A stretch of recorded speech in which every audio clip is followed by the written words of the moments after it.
तो मैं पिछली क्लास में आपको रिफ्लेक्शन बता रहा था, और reflection eight spherical mirror, convex mirror, concave mirror.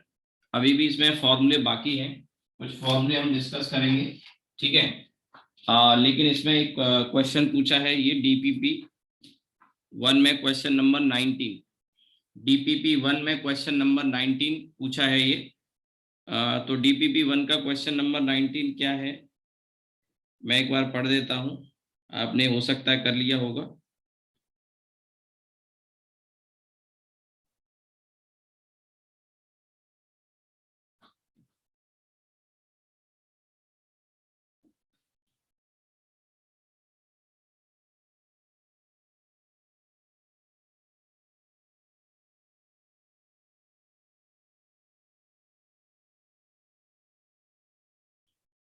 Question 19 NEET का क्वेश्चन है ये, और नीट में 2017 में आया है ये क्वेश्चन।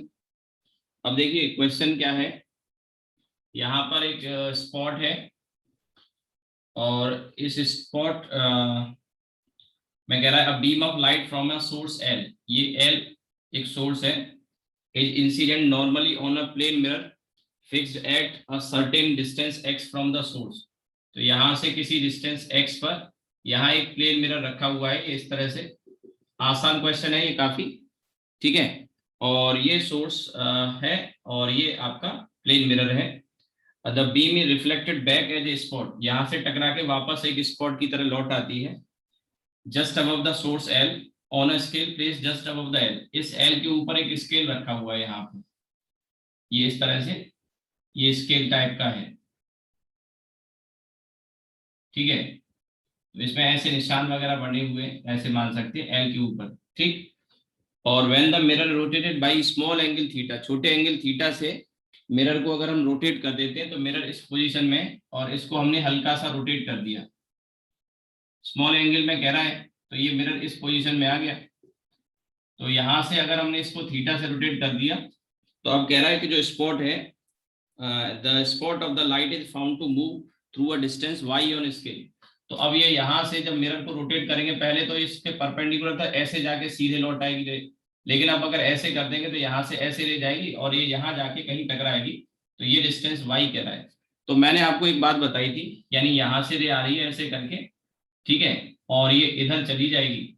तो आपको पता है, बताया था कि मिरर अगर थीटा से रोटेट करेगा तो जो रिफ्लेक्टेड रे है, रिफ्लेक्टेड रे ये है, जब ऐसे मिरर था तो सीधे लौट आती थी, लेकिन अब अगर थीटा से रोटेट कर देंगे तो ये एंगल आपका कितना हो जाएगा, 2 थीटा हो जाएगा। बताया था ना कि अगर रे रोटेट करती है, ठीक है, और सॉरी मिरर अगर थीटा से रोटेट करता है तो रे 2 थीटा से रोटेट कर जाएगी, रिफ्लेक्टेड वाली। तो अब इसमें आप देखिए यहाँ पे एक रिलेशन सिंपल बना सकते हैं, और वो सिंपल रिलेशन है tan 2 theta equals to y upon x. tan 2 theta equals to y upon x. और हमें कहा गया है क्वेश्चन में थीटा काफी छोटा है, और थीटा अगर छोटा है तो हम tan 2 थीटा को केवल 2 थीटा लिख सकते हैं। ये बात मैं कई बार पहले भी आपको बता चुका हूँ कि अगर थीटा छोटा होगा तो साइन थीटा को थीटा या tan थीटा को थीटा। तो यहाँ पर जो tan थीटा है, tan 2 थीटा है, उसे केवल 2 थीटा लिखा जा सकता है। तो थीटा क्या होगा, वो आ जाएगा y/2x, ठीक है।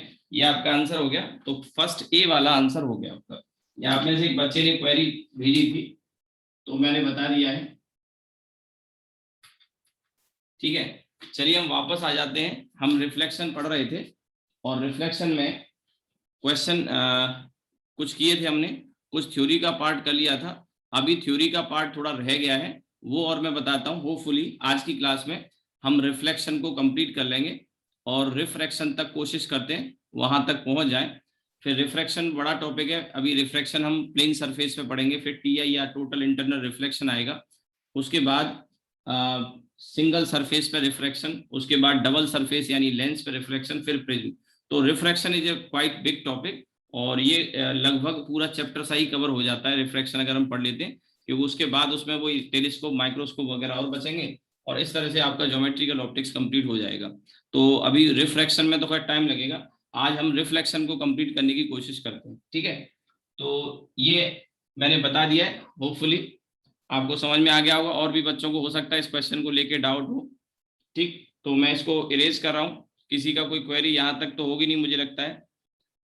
अब मैं आपको जो कल बता रहा था, कल टाइम खत्म हो गया था, एरिया मैग्निफिकेशन या सुपरफिशियल मैग्निफिकेशन का एक आइडिया क्वेश्चन के थ्रू दे दिया था मैंने। एक क्वेश्चन के थ्रू सुपरफिशियल मैग्निफिकेशन का आइडिया दे दिया था, और उसमें एक सिचुएशन मैंने आपके सामने रखी थी। क्वेश्चन तो खैर लीनियर से रिलेटेड था, बट मैंने उसको डाइवर्ट कर दिया एरिया मैग्निफिकेशन में। जैसे एक स्क्वायर फ्रेम बना के, और मैंने बताया कि उसकी जो इमेज बनेगी वो एक ट्रेपेजियम बनेगी, तो उस ट्रेपेजियम का पेरीमीटर या एरिया कैसे निकाल सकते हैं। और वो केस था जब ऑब्जेक्ट 2 डायमेंशनल हो और उसको उसी के प्लेन में, प्रिंसिपल एक्सिस जिस प्लेन में है उसी प्लेन में, या मैं कहूँ parallel to the principal axis रखा गया था।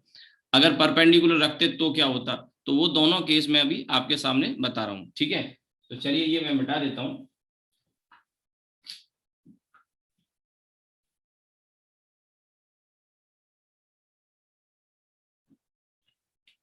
तो सेकंड जो है वो सुपरफिशियल। हाँ भैया, सुपरफिशियल में मैंने कुछ बताया तो था नहीं शायद अभी, क्या बता दिया था? नो सर, सर वो कुछ क्वेश्चन से ही बता दिया था बस। क्वेश्चन में आइडिया दिया भी, लिखा है कुछ नहीं ना? Yes. सुपरफिशियल और एरिया मैग्निफिकेशन। चलिए, सुपरफिशियल या एरिया मैग्निफिकेशन, मैं इसे एम ए लिख रहा हूँ, ए, क्योंकि अब देखिए तीन, अब तक हम यहाँ तीसरा ही आ गया। जैसे इससे पहले मैंने एक डिस्कस किया था, और वो था आपका ट्रांसवर्स, तो एम टी यूज किया। फिर लॉन्गिट्यूडनल या एक्सियल आ गया तो एम एल, और अब ये है आपका, ठीक है, ये है आपका एम ए। तो अब देखिए इसमें सुपरफिशियल या एरिया मैग्निफिकेशन एम ए, तो इसमें दो सिचुएशन लेंगे। पहली जो सिचुएशन है, व्हेन ऑब्जेक्ट इज प्लेस्ड। अच्छा, सुपरफिशियल मैग्निफिकेशन हम कंसीडर करते हैं उन ऑब्जेक्ट्स के लिए जो ऑब्जेक्ट 2 डायमेंशनल होते हैं, उसके लिए। लीनियर ऑब्जेक्ट के लिए तो कोई मतलब नहीं है, ठीक है। तो आप चाहें तो एक लाइन यहां ऐड भी कर सकते हैं, कंसीडर्ड फॉर 2D ऑब्जेक्ट, ठीक है। 2D 2 डायमेंशनल ऑब्जेक्ट के लिए इसे कंसीडर करते हैं। अब इसके बाद यहाँ पर पहला, when object is placed perpendicular to principal axis. Object is placed perpendicular to principal axis, जैसे ये मिरर है और यहाँ सामने आपने एक स्क्वायर या कोई सर्किल रख दिया, ठीक है। एक स्क्वायर या सर्किल आपने रख दिया ऐसे, तो इसकी जो इमेज बनेगी ये ऐसे, प्रिंसिपल एक्सिस मिरर यहाँ रखा है और ऑब्जेक्ट यहाँ रखा है, तो इसकी इमेज जो बन जाएगी वो ऐसी ही बनेगी, इसी तरह की शेप की बनेगी। साइज छोटा बड़ा हो सकता है, हो सकता है मैं इसलिए कह रहा हूँ क्योंकि ऑब्जेक्ट कहाँ रखा है इस बेसिस पे डिपेंड करेगा। अगर मान लीजिए ऑब्जेक्ट को हमने सेंटर ऑफ कर्वेचर पे रख दिया तो सेम साइज की बन जाएगी, ठीक है। तो अब यहाँ जो इमेज बनेगी ये छोटी या बड़ी हो सकती है, ठीक है। तो मान लो ये ऑब्जेक्ट है हमारा, तो ये फिर इसकी इमेज बना दी, या ये ऑब्जेक्ट है तो ये इमेज हो जाएगी। दूर जो भी होगा, जो भी दूर होगा उसी का साइज बड़ा होगा, सिंपल सी बात है, जो भी दूर होगा साइज उसी का बड़ा होगा, ठीक है। तो अब इसमें ये मिरर है, ये इसकी इमेज, ऑब्जेक्ट और इसकी इमेज। तो मान लेते हैं अब यहाँ पर फॉर एग्जांपल इसकी जो लेंथ है ये लेंथ एल है और इसकी जो विड्थ है वो बी है, ठीक है। अब इसकी इसमें नोटिस करने की और समझने की है कि जैसे ये ऑब्जेक्ट मैंने बताया था, मोबाइल का एग्जांपल लेके आपको बताया था कि लेंथ और विड्थ है। तो अब ये ध्यान से अगर देखें, जैसे मेरा ये हैंड ही है और ये यहाँ पे सामने मिरर है, ये मिरर है और इसके मिरर का जो प्लेन जिस प्लेन में रखा गया है उसी के पैरेलल हो गया और प्रिंसिपल एक्सिस के परपेंडिकुलर हो गया। गौर करने की बात यह है कि ये वाली जो डायमेंशन जैसे लेंथ हो गई और दूसरी ये वाली डायमेंशन विड्थ हो गई, दोनों ही प्रिंसिपल एक्सिस के परपेंडिकुलर हैं, दोनों ही परपेंडिकुलर हो गई। अगर दोनों परपेंडिकुलर है तो इसका मतलब ये हुआ कि ट्रांसवर्स मैग्निफिकेशन इसके लिए भी और ट्रांसवर्स मैग्निफिकेशन इसके लिए भी यूज करेंगे, और बोथ आर चेंज। और ट्रांसवर्स मैग्निफिकेशन हमने देखा कि ये एक से बड़ा एक से छोटा हो सकता है। तो अब ये जो लेंथ है, ये लेंथ इसकी ये वाली और ये वाली ये बदल गई, तो ये हो गई एम टी टाइम्स एल, और ये वाली एम टी टाइम्स बी, ये बी है ना, एक रेक्टेंगल मान लिया सपोज, ये रेक्टेंगल है, समझाने के लिए। आप इसकी जगह सर्किल भी ले सकते हैं, आप इसकी जगह सर्किल भी ले सकते हैं, ठीक है। तो ये मिरर आ गया। तो अब जो एम ए है, M A that is size of image upon size of object, ठीक है। तो आप यहां से लिख सकते हैं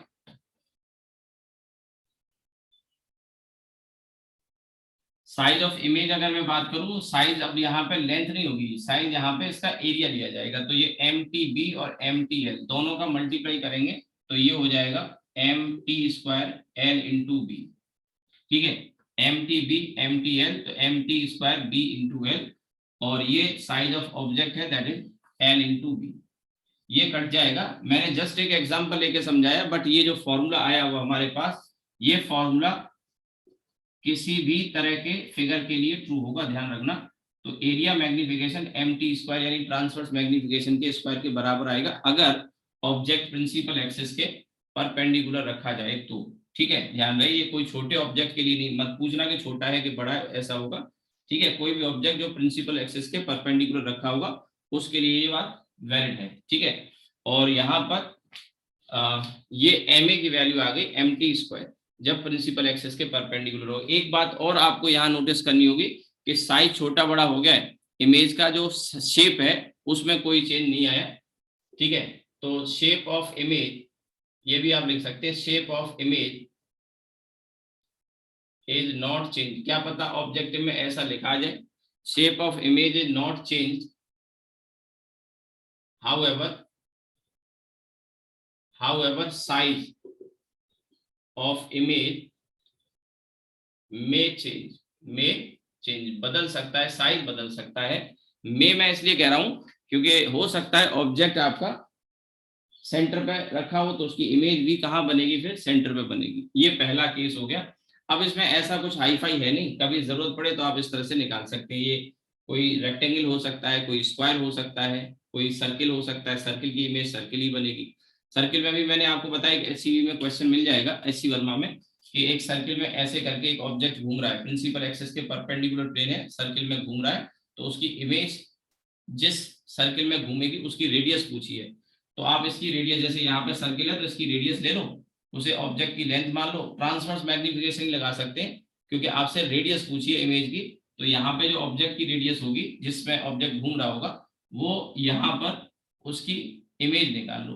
तो ऑब्जेक्ट की जो लेंथ आएगी वो रेडियस के बराबर, और इधर इमेज की जो लेंथ आएगी वो इसकी रेडियस के बराबर कर दो, तो वहां से सीधे डायरेक्ट आंसर आ जाएगा, ठीक है। ऐसा क्वेश्चन आपको मिल जाएगा वहां पे, हालांकि वो मिरर में नहीं है, शायद लेंस में दे रखा है। तो लेंस के लिए भी इसी तरह के मिलते जुलते फॉर्मूले हम पढ़ेंगे, बस अंतर ये आ जाएगा कि लेंस यहाँ पे है और इधर साइड में उसकी इमेज बन जाएगी अगर रियल होगी तो। वर्चुअल होगी तो सेम साइड में बनेगी लेंस के केस में। मिरर में उल्टा होता है, मिरर में मैंने पहले ही बताया कि रियल इमेज बनेगी तो सामने ही बनेगी और वर्चुअल बनेगी तो पीछे बनेगी, ठीक है। लेंस में उल्टा होता है, लेंस में क्या होगा, रियल होगी तो इस साइड में, दूसरी साइड में बनेगी क्योंकि रेज फार निकल के आ जाएंगी, और वर्चुअल होगी तो सेम साइड में बन जाती है। ये थोड़ा सा अंतर आता है और उसी की वजह से मैग्निफिकेशन वगैरह के जो फॉर्मूले हैं वो अभी आगे हम देखेंगे लेंस वाले केस में। जैसे यहाँ मैग्निफिकेशन का फॉर्मूला ट्रांसवर्स वाले का m equals to minus V by U हमने लिखा, लेकिन वहां पे m equals to V by U आता है निकल के, ठीक है।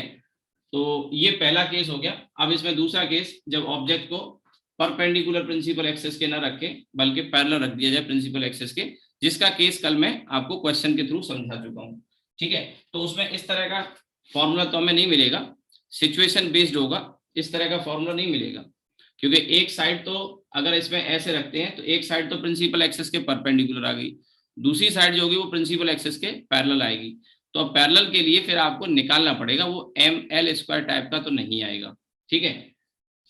तो ये नोट आपने कर लिया होगा, मैं इसको रब कर रहा हूं और इसमें सेकंड वाला केस यहाँ पे बता रहा हूं। आप इसको नोट करना चाहें तो नोट कर लो, अगर नहीं किया है तो स्क्रीनशॉट ले लो, या फिर when object is placed parallel to the principal axis, ठीक है, तो शेप ऑफ द इमेज भी बदल जाएगा और साइज भी बदल जाएगा। कैसे होगा वो मैं आइडिया आपको दे चुका हूं लास्ट क्लास में। Shape and size of image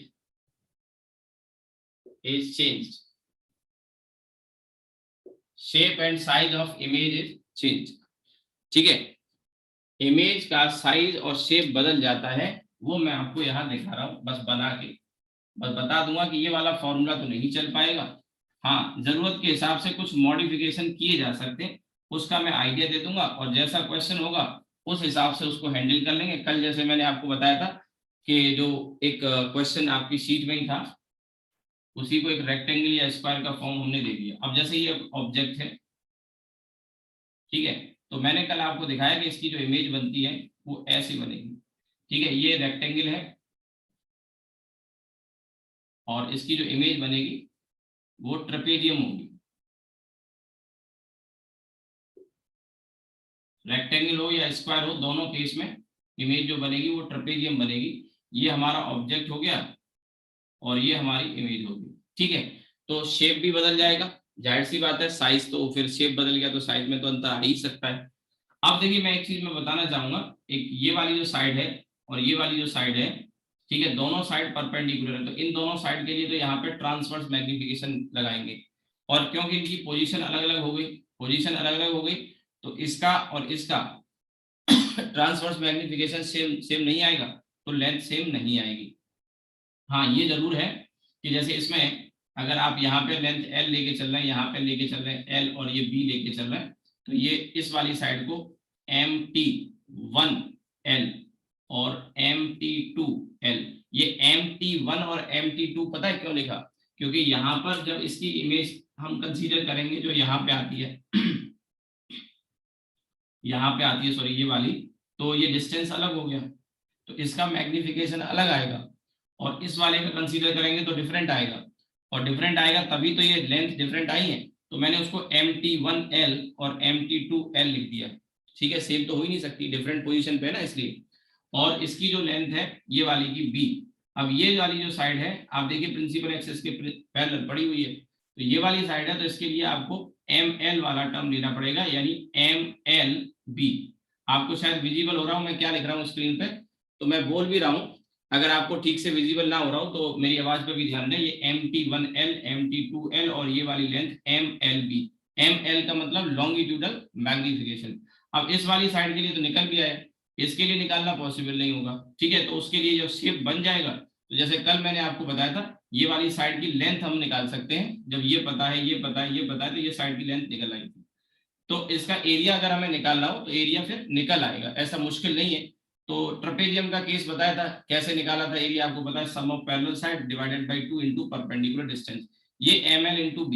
तो इसका कोई ऐसा स्टैंडर्ड फॉर्मूला तो हम नहीं कह सकते, ठीक है, कि बनेगा। आप इसमें बनाना भी चाहे तो फिर वही half this plus this into this, तो वो याद करने लायक नहीं होगा। बट आप मेरी बात को समझ गए होंगे कि ऐसे सिचुएशन में कैसे उसको हैंडल करना है, कल भी मैंने आपको बताया था। अब यहाँ पे मान के चलिए एक सर्किल होता, तो सर्किल जब होता तो आप एक चीज का गौर करने की बात है कि सर्किल की में यहाँ सर्किल तो नहीं आने वाली है। उसका कारण ये होगा कि सर्किल का आधा हिस्सा इधर वाला ज्यादा क्लोज है, दूर वाला, ये इधर वाला दूर है, इधर वाला क्लोज है। तो आप समझ सकते हो कि इधर वाला जो है उसकी जो इमेज बनेगी और इधर वाले की जो इमेज बनेगी, तो इधर वाले की ये पलट के बनती है ना ऐसे करके, ऐसे, तो ये वाला जो पार्ट है वो इधर आ जाएगा। ठीक है, कुछ इस तरह का बड़ा सर्किल टाइप का, और दूसरी साइड का जो होगा वो थोड़ा पास होगा तो वो छोटे टाइप का, तो कुछ इस टाइप की शेप होगी। थोड़ा छोटा हो गया ना, एक साइड का बड़ा हो गया, दूसरी साइड का छोटा हो गया, तो प्रॉपर सर्किल तो सवाल ही नहीं है, ये इलिप्स जैसा भी नहीं है। हाँ, कोई डिस्टॉर्टेड सर्किल आप जरूर नाम यूज कर सकते हैं, या इलिप्स टाइप का कुछ शेप हो सकता है। तो ऐसे क्वेश्चन में मेरे हिसाब से जो पॉसिबिलिटी बनती है क्वेश्चन की, वो ज्यादा से ज्यादा आपको शेप पूछेगा। और अगर शेप में भी अगर एरिया वगैरह पूछना लग गया या लेंथ वगैरह, जैसे मैंने कल बताया था, तो वो आपको बताएगा ये किस तरह का है, और ये फिर उसके हिसाब से आप निकाल लोगे। कल जो मैंने एक एग्जांपल बता दिया था अपनी तरफ से, एक तो वो दे ही रखा था शीट में, उसमें मैंने थोड़ा मॉडिफिकेशन करके दे दिया। तो इस तरह के क्वेश्चन को कैसे आपको हैंडल करना है वो अप्रोच मैं समझा चुका हूँ, और ये मेरे ख्याल से मोर देन एनफ है, इससे ज्यादा पूछा भी नहीं जाता है। ठीक है, तो ये आपका सुपरफिशियल मैग्निफिकेशन हो गया।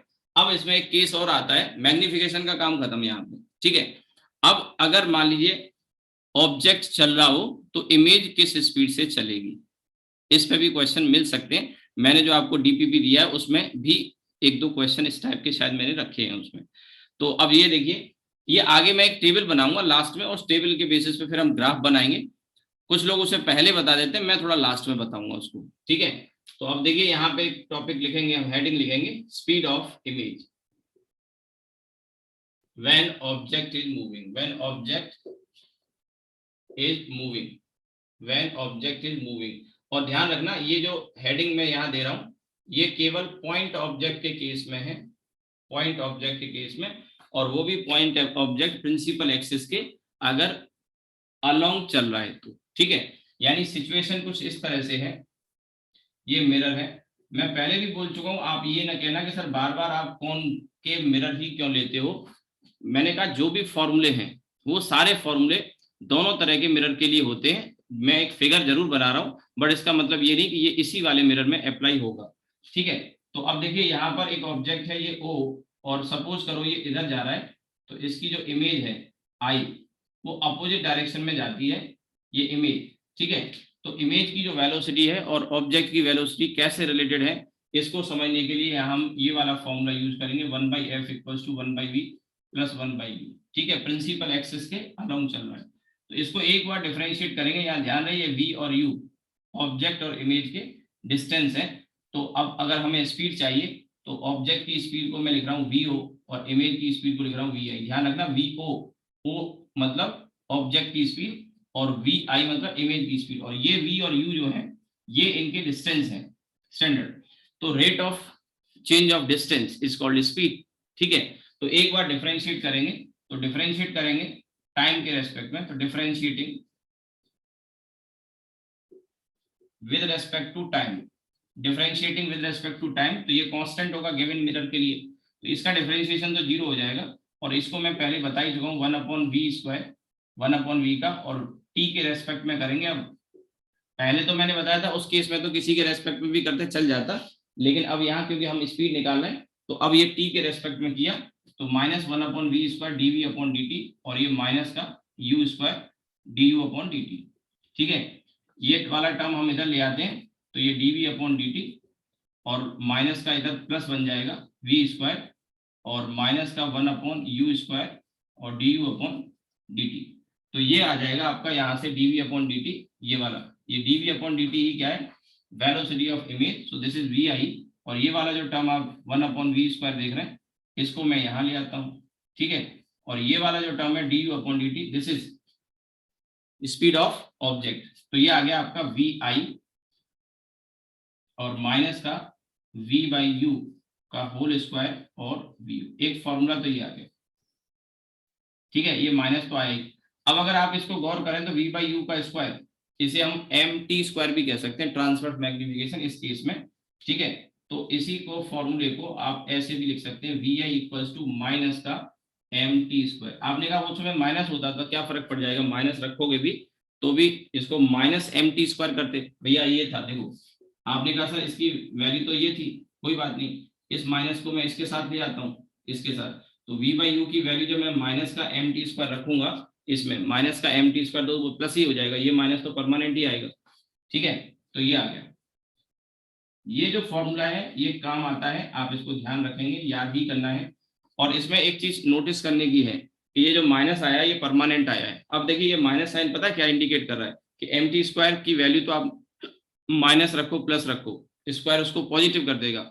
अब जो ऑब्जेक्ट है vo, जैसे ये vo इधर था, ऑब्जेक्ट इधर जा रहा था, तो vo का डायरेक्शन पॉजिटिव साइड में, तो vo हो गया पॉजिटिव, और ये माइनस साइन है परमानेंट, तो ये इसे नेगेटिव कर देगा, यानी इमेज की वेलोसिटी नेगेटिव आएगी।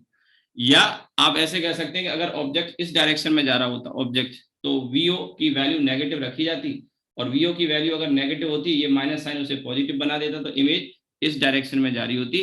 तो ये फॉर्मूला में जो माइनस साइन है ना, ये माइनस साइन हमेशा आपको बताएगा कि इमेज और ऑब्जेक्ट हमेशा मिरर के केस में, लेंस के केस में उल्टा होगा, आगे देखोगे आप जब हम पढ़ेंगे, तो यहाँ पे माइनस नहीं आएगा बल्कि प्लस आएगा, तो उससे पता लगेगा लेंस के केस में कि इमेज और ऑब्जेक्ट सेम डायरेक्शन में चलते हैं, लेकिन यहाँ पर इमेज और ऑब्जेक्ट अपोजिट डायरेक्शन में चलेंगे, ये माइनस साइन इंडिकेट करता है। तो ये चीज आप लिख लो, ठीक है। अभी 2-4 फॉर्मूले और हैं, केसेज और हैं, उसके बाद फिर मैं शीट पे वापस लौटूंगा, और आज कोशिश करते हैं इस शीट को फिनिश करने की जो डीपीपी मैंने दिया था, लेकिन उसके लिए पहले कुछ यहाँ पे क्वेश्चंस को हम कर लेते हैं, सॉरी थ्योरी का पार्ट पहले कर लेते हैं, फिर क्वेश्चन पे आएंगे।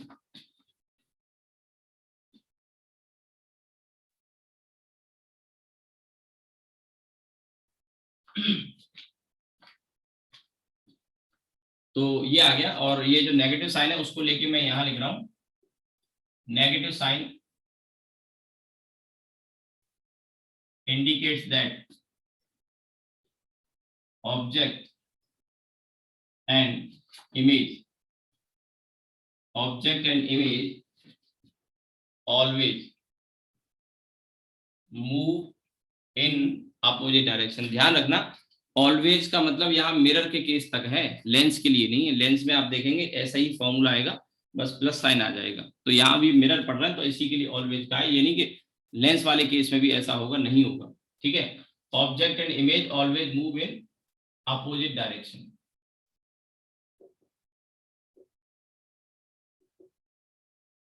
ठीक है, negative sign indicate that object and image always move in opposite direction. ठीक, ये आ जाएगा। तो ये एक फॉर्मूला आ गया जो आगे हमें काम आएगा। इसके बाद देखिए हम यहाँ एक टेबल डिस्कस करेंगे, लेकिन टेबल में आने से पहले मैं आपको 4 खास तरह की रेज के बारे में बताना चाहूंगा। वो रेज आगे हमें इमेज ट्रेसिंग में हेल्प करेंगी, इमेज बनाने में। ऐसे तो बहुत सारी रेज ऑब्जेक्ट से निकलती हैं, लेकिन ऑब्जेक्ट की 4 खास पोजीशन पर अगर ऑब्जेक्ट रखा होता है तो उसकी इमेज कहाँ जाएगी, कैसे जाएगी, इसकी जानकारी आपको होनी चाहिए, और उम्मीद है होगी भी। मैं जस्ट एक रिवीजन टाइप का आपको करा रहा हूँ, और ये आगे के लिए आप ध्यान रखेंगे तो आपको क्वेश्चन को सॉल्व करने में काफी हेल्प मिल जाएगी। और आगे मैं एक टेबल बनाऊंगा, तो उस टेबल में कुछ चीजें हम लिखेंगे, तो उनको आप पहले से जानते हैं अगर ये रेज वगैरह का आइडिया होगा, और क्वेश्चन को काफी आसानी से हम हैंडल कर पाएंगे। ठीक है, तो 4 special type of rays, 4 special types of rays, या मैं कह सकता हूं 4 स्पेशल पोजीशन ऑब्जेक्ट की, और उसके लिए फिर कहां बनेगी इमेज। ठीक है, ये आप जानते हैं, जस्ट एक रिमाइंड करा रहा हूं। तो ये मान के चलिए कॉनकेव मिरर है। ठीक है, तो कॉनकेव मिरर में अगर ये रे इन्फिनिटी से आती है, इन्फिनिटी से अगर आ रही है तो कहां भैया मिलेंगी, फोकस पर, ये आपको पता होगा। यानी ऑब्जेक्ट अगर इन्फिनिटी पे होगा तो इमेज कहां बनेगी, फोकस पर। तो इमेज ट्रेसिंग में आपको काफी हेल्प मिल जाएगी। ये पहला केस हो गया, फर्स्ट।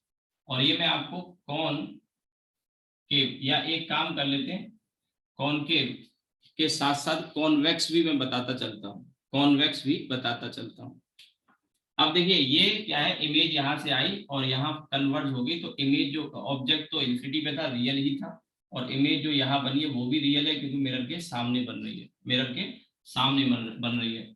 अब इसमें अगर ये वाला होता है, ये कॉन्वेक्स हो गया, तो ये रे ऐसे आएगी, ऐसे, और इससे टकराने के बाद क्योंकि नॉर्मल ऐसे होगा, इसमें नॉर्मल ऐसे होगा, तो ये ऐसे निकल जाएगी। तो एक्चुअल में तो मिली नहीं, ये इधर डाइवर्ज हो गई।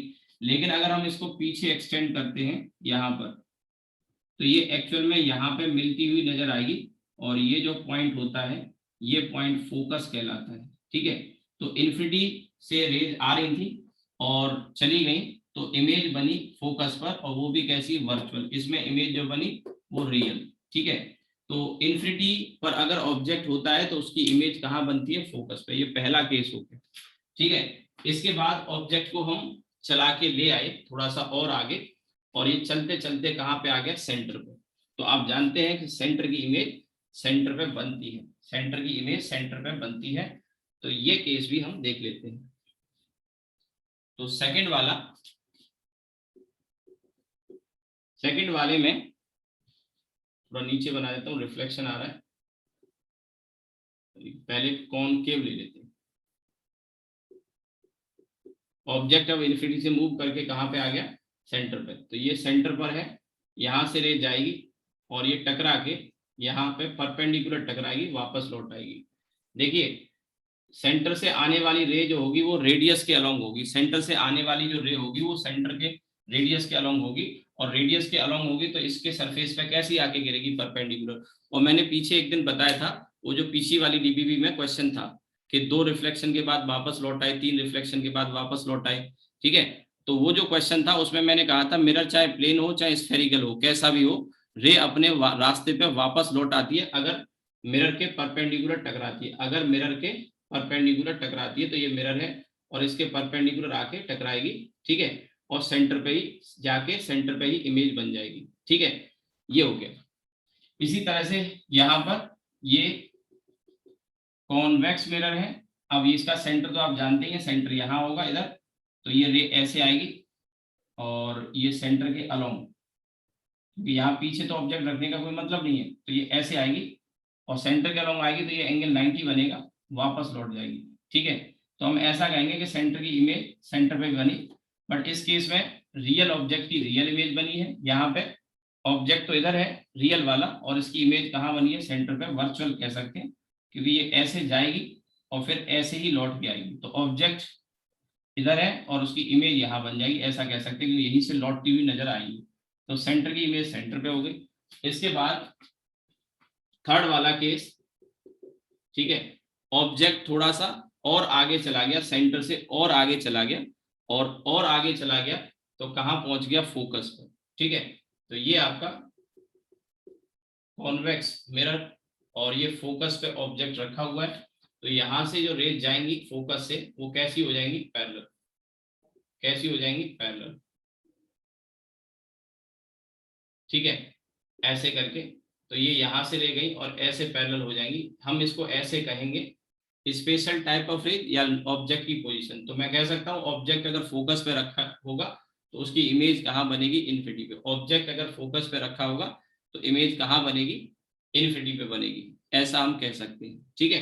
तो ये केस हो गया आपका कॉनकेव मिरर का। इसी तरह से कॉन्वेक्स में भी हम केस बनाएंगे।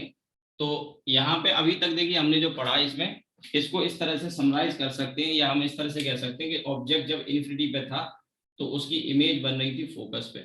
ऑब्जेक्ट जब सेंटर पे था तो उसकी इमेज बन रही थी सेंटर पे। फिर ऑब्जेक्ट जब फोकस पे था तो उसकी इमेज बन रही थी इन्फिनिटी पे, ठीक है। अब इसी में कॉन्वेक्स मिरर का भी जो केस होगा कॉन्वेक्स का, तो कॉन्वेक्स के केस में भी यहां से अगर हम देखें,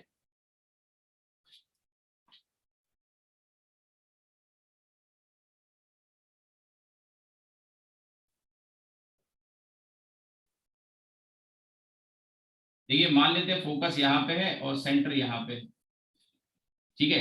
तो अब कोई रे अगर ऐसे आ रही होगी फोकस के अलोंग, ऐसे इस तरह से आ रही होगी, और यहाँ पर इस तरह से, यहाँ से, ठीक है। तो अगर कोई कंफ्यूजन हो तो हम इसमें क्या करेंगे, नॉर्मल ड्रॉ कर लेंगे। कोई कंफ्यूजन हो तो नो डाउट पैरेलल ही जाएगी, बट यहाँ से देखिए ये सेंटर है और मैं एक लाइन यहाँ पे खींच रहा हूँ ऐसे कर, ठीक है। तो ये जो रेड में अगर आपको दिख रहा होगा, ये रेड में जो लाइन है, इसी तरह से यहाँ पे भी एक, तो हम जानते हैं लॉ ऑफ रिफ्लेक्शन तो हर जगह ओ भी होगा। तो ये रे ऐसे आई और नॉर्मल, ये रेड वाली जो लाइन है ये नॉर्मल है, इस नॉर्मल के साथ एक एंगल बना रही है, नॉर्मल के साथ एंगल बना रही है, ये भी नॉर्मल के साथ एंगल बना रही है। तो यहां से टकराने के बाद ये रिफ्लेक्ट हो जाएगी और रिफ्लेक्ट होके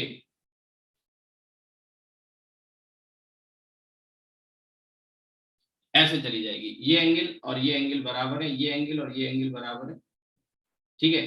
तो ये इन्फिनिटी पे चली जाएगी, यानी मैं कह सकता हूँ वर्चुअल ऑब्जेक्ट एक तरह से कह सकते हो आप। यहाँ पे एक ऑब्जेक्ट है और उसकी इमेज यहाँ बन रही है, सामने सामने इमेज बन रही है, इन्फिनिटी बन रही है, ये रेज ऐसे आ रही है, तो यहाँ पे आप वर्चुअल ऑब्जेक्ट कह सकते हैं, ठीक है, वर्चुअल ऑब्जेक्ट कह सकते हैं। सेंटर में इस वाले केस में भी वर्चुअल ऑब्जेक्ट था और वर्चुअली इमेज थी, लेकिन यहाँ पे वर्चुअल ऑब्जेक्ट और उसकी इमेज इन्फिनिटी बन रही है एक्चुअल में, तो वो इन्फिनिटी पे रियल ऑब्जेक्ट आप कह सकते हैं, ठीक है। ये तीन हो गई। एक और केस इसमें बनता है, वो और मैं बता देता हूँ कि अगर ऑब्जेक्ट पोल पे हो तो इमेज पोल पे बन जाएगी, या पोल पे हम रे को इंसिडेंट कराएंगे तो लॉ ऑफ रिफ्लेक्शन ओबे करते उसी एंगल पे रिफ्लेक्ट हो जाएगी।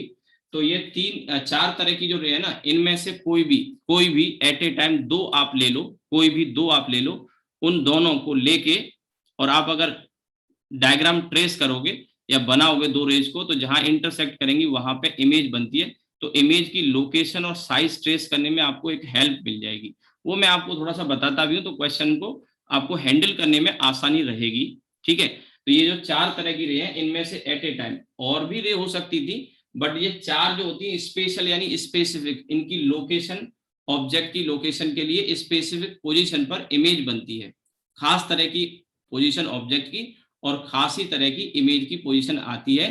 तो इनको हम याद रख सकते हैं और इनमें से कोई भी दो रे एट ए टाइम यूज करके आप इमेज का साइज और लोकेशन बता सकते हो। कैसे, वो मैं अभी थोड़ी देर में बताऊंगा। अभी एक रे और रह गई है। इन चारों में से कोई भी दो एट ए टाइम लेके आप फिगर ड्रॉ कर सकते हैं, ठीक है। वैसे ऐसे आए नहीं, लेकिन काफी पहले एक बार मेरे ख्याल से मिरर को लेके या लेंस को लेके क्वेश्चन आईआईटी में काफी पहले आया था। उसमें ऑब्जेक्ट और इमेज बना रखे थे, एक प्रिंसिपल एक्सिस बना रखी थी, ऑब्जेक्ट इमेज बना रखे थे। तो उसमें मिरर या लेंस की शायद पोजीशन पूछी थी कहाँ होगी, और रे डायग्राम बनवाया था, क्योंकि उस समय सब्जेक्टिव पेपर आता था, ठीक है। तो ये आपने बना लिया होगा, अभी नहीं बनाया तो आप इसका स्क्रीनशॉट ले लो, इसका आप स्क्रीनशॉट ले लो, ठीक है। और इसके बाद एक केस और है, वो और मैं बता देता हूं आपको।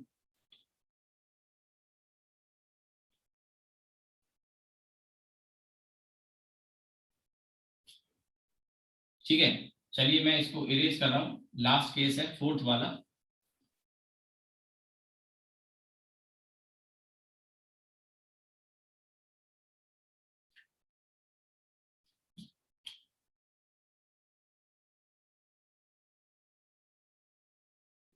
ये कॉन्वेक्स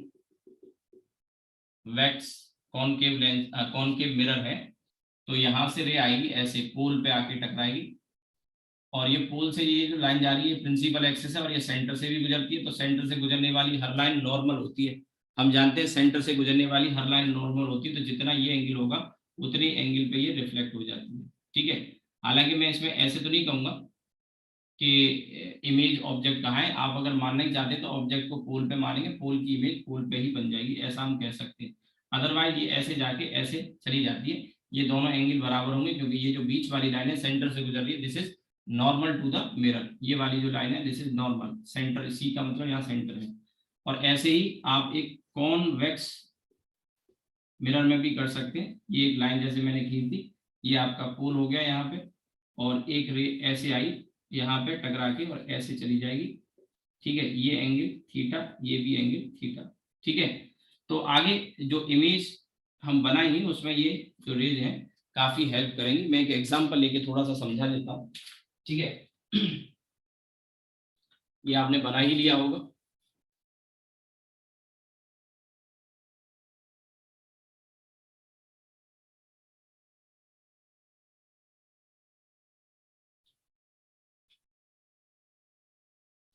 तो अब देखिए इसमें जैसे मान के चलिए कॉनकेव मिरर ही है यहाँ पे, और कॉनकेव मिरर के सामने एक ऑब्जेक्ट रखा हुआ है, ये ओ, राइट। अब हमें इसकी इमेज पता करनी है कि इमेज कहाँ बनेगी और कैसी होगी। तो इसको देखने के लिए एक सेकंड, हाँ, इसको देखने के लिए पहले हमें सेंटर और फोकस पता हो। तो एक पॉसिबिलिटी ये भी हो सकती है कि सेंटर मान लो यहाँ पे हो और फोकस यहाँ पे हो। जस्ट एक पॉसिबिलिटी लेके चल रहा हूँ, ऐसा हो सकता है। या ऐसा हो सकता है कि सेंटर और फोकस दोनों ही इधर हो, जैसे ये सेंटर हो और फोकस यहाँ पे हो। मैंने इसीलिए बाद में बनाए, क्योंकि कुछ भी पॉसिबिलिटी आ सकती है। तो एक पॉसिबिलिटी ये है कि सेंटर और फोकस यहाँ पे है और ऑब्जेक्ट यहाँ पे है। दूसरी पॉसिबिलिटी ये है कि फोकस यहाँ, सेंटर यहाँ। तीसरी पॉसिबिलिटी ये भी हो सकती थी कि फोकस और सेंटर यहाँ, दोनों यहाँ पे हो। तो कोई एक सिचुएशन लेके मैं बता रहा हूँ। तो जैसे चार रेज हमने अभी पढ़ी हैं, इन चारों में से कोई भी दो एट ए टाइम आप लेके आप फिगर को ट्रेस करें। अब जैसे मैं दो ले लेता हूँ, एक ऑब्जेक्ट ये है, ये इसकी टिप है, तो यहाँ से एक रे हमने पास कराई, पैरेलल अगर जा रही है तो ऐसा फील देगी, पैरेलल रे जा रही है तो ऐसा फील देगी जैसे कहाँ से आ रही है, इन्फिनिटी से, मैंने कहा ऐसा फील देगी, ठीक है। और अगर इन्फिनिटी से आ रही है पैरेलल वाली, ये मैं ड्रॉ कर रहा हूँ, ठीक है, ये तो कहाँ से गुजरेगी, फोकस से गुजरेगी। तो फोकस से गुजार देते हैं ऐसे करके, ठीक। अब इसके बाद एक रे हम फोकस से पास करा देते हैं, उसे पैरेलल कर देते हैं, क्योंकि ये ऐसे फोकस से जब जाती है तो यहाँ टकरा के कैसी हो जाती है, पैरेलल। जहां ये दोनों रे इंटरसेक्ट करेंगी वही हमारी लोकेशन होगी किसकी, इमेज की, ठीक है। तो अब एक, या तो हम ये कर लें कि इस एक रे को यहाँ से पास करा दें फोकस से ऐसे, और इसके बाद इसको पैरेलल कर दें। तो ये जो पॉइंट है इंटरसेक्शन वाला, ये वाला पॉइंट, यहाँ पर इमेज का ये जो पॉइंट है ओ वाला जो पॉइंट है, इसकी इमेज यहाँ आएगी और इसकी तो यहीं आएगी। तो अब इसमें जो इमेज बन जाएगी वो इमेज ये होगी। ठीक है, this is how you can find the location and position also. आप देखिए जब आपने ऐसे इसको खींचा तो इसका साइज भी पता लग गया, लोकेशन भी पता लग गई। तो ये मैंने 2 ही रेज यहाँ पे ली हैं और उससे हमें पता लग गया। आपने कहा सर तीसरी भी ले सकते हैं, हाँ तीसरी बना लो, जरूरत नहीं होती, 2 से काम चल रहा है तो क्या जरूरत है इसको फिगर को ज्यादा हौच पौच करने की जरूरत नहीं है। लेकिन आपने कहा नहीं तीसरी भी बना लेते हैं, तो तीसरी के लिए आपको यहाँ से क्या करना होगा, सेंटर से गुजारना होगा उसको ऐसे करके। ठीक है, तो ये सेंटर से ऐसे करके इसी पॉइंट से गुजरेगी और यहाँ जाके परपेंडिकुलर टकरा के वापस ऐसे ही आ जाएगी। मुझसे बनाने में हो सकता है कि यहाँ से ऐसे हम अगर गुजारेंगे सेंटर से तो वो यहाँ से जानी चाहिए थोड़ा सा, क्योंकि हमने कोई मेजर तो किया नहीं है, बट मैं आइडिया दे रहा हूँ। इसी पॉइंट से गुजरेगी यानी ओ सी और ये वाला तीनों पॉइंट एक ही लाइन में होंगे, एक ही लाइन में होंगे। अभी फिलहाल खींचेंगे तो आपको नहीं लग रहा होगा, तो चाहो तो सेंटर को थोड़ा सा आगे शिफ्ट करके बना लो। मैंने क्या कहा, क्योंकि यहाँ से जो रे आएगी सेंटर से होते हुए यहाँ से जाएगी और मिरर से टकरा के वापस लौट जाएगी, तो सेंटर की लोकेशन यहाँ पे होगी कहीं। ठीक है, थोड़ा हाथ से हमने बनाया, रफली स्केच किया है, पर वो नहीं, हम एक और रे अगर आप कहो तो एक और रे बना लेते हैं। और वो रे यहां से देखिए ऐसे ये पोल वाला जो केस बताया था फोर्थ वाली, ये ले लो, ये आके यहाँ टकराई और टकराने के बाद यहां से इस पॉइंट से होते हुए ऐसे गुजर जाएगी इसी पॉइंट से। और अब सेंटर वाला भी अगर आप दिखाना चाहते तो मिरर को थोड़ा सा हमको बड़ा करना पड़ेगा, तो ये यहां से ऐसे करके जाएगी। ठीक है, तो मैं ग्रीन कलर से इसको भी बना देता हूं ऐसे। ठीक है, ये यहां से ऐसे करके आएगी, अभी भी थोड़ा प्रॉपर नहीं आया है, ये 90 पे टकरा के वापस लौट जाएगी। तो सेंटर थोड़ा सा और हमें आगे शिफ्ट करके बनाना चाहिए, क्योंकि हाथ से स्केच कर रहे हैं। तो ये यहाँ पे तो इस पॉइंट से गुजरेगी, जो इसका इंटरसेक्शन पॉइंट हो गया, तो इमेज होगी। मैंने चारों बना दी हैं, बट एट ए टाइम आप वन एट ए टाइम आप ड्रॉ करेंगे, एक कोई इसमें रीड्रॉ करेंगे, तो आपको मतलब 2 एट ए टाइम ड्रॉ करेंगे, चाहे 4 में से कोई भी 2। ठीक है, तो इमेज की लोकेशन और साइज पता लग जाएगा, that will help you lot आगे। अब देखिए मैं एक इसमें टेबल बना रहा हूँ, वो टेबल को हम इसलिए बना रहे हैं क्योंकि हमें थोड़ा सा ऑब्जेक्ट की डिफरेंट डिफरेंट पोजीशन के लिए इमेज का नेचर, इमेज का साइज, इमेज की पोजीशन क्या होगी, यानी कहाँ बनेगी, छोटी होगी या बड़ी होगी, रियल होगी कि वर्चुअल होगी। ठीक है, ये सब चीजें हमें थोड़ा आइडिया लग जाएगा और आगे क्वेश्चन को आसानी से आप हैंडल कर पाओगे। कई बार ऐसे क्वेश्चन आते हैं कि आपको आंसर पहले से ही पढ़ के पता लग जाएगा कि इसका आंसर ये होना चाहिए, इस रेंज में होना चाहिए। 4 ऑप्शन देखे, उनमें एक ही मैच कर रहा था या उस रेंज में आ रहा था, तो वो टिक कर दोगे, छोटा साइज बड़ा साइज या ये वैल्यू इससे ज्यादा नहीं हो सकती। तो ये थोड़ा आइडिया मैं यहाँ पे आपको देने जा रहा हूँ, ये फिगर आप बना लें टेबल के फॉर्म में। टेबल को याद नहीं करना है बल्कि समझना है। ठीक है, ये टेबल आपको ज्यादातर बुक्स में मिल भी जाएगी, लेकिन मैं जब यहाँ बताऊंगा तो थोड़ा सा कुछ चीजें मैं बोलूंगा तो हो सकता है आपको याद हो जाएंगी, और उससे हम एक ग्राफ बनाएंगे। ग्राफ में जो बताऊंगा वो ग्राफ नॉर्मली पूरा कंप्लीट ग्राफ किताबों में नहीं मिलता, कंप्लीट आधा ही दिया रहता है। मैं आपको पूरा कंप्लीट ग्राफ बताऊंगा, उससे आपको वर्चुअल ऑब्जेक्ट की डिफरेंट डिफरेंट लोकेशन के लिए इमेज कहाँ कहाँ बन सकती है, इसका आइडिया भी आपको लग जाएगा। तो आप इसको बना लो, फिर हम आगे बढ़ते हैं।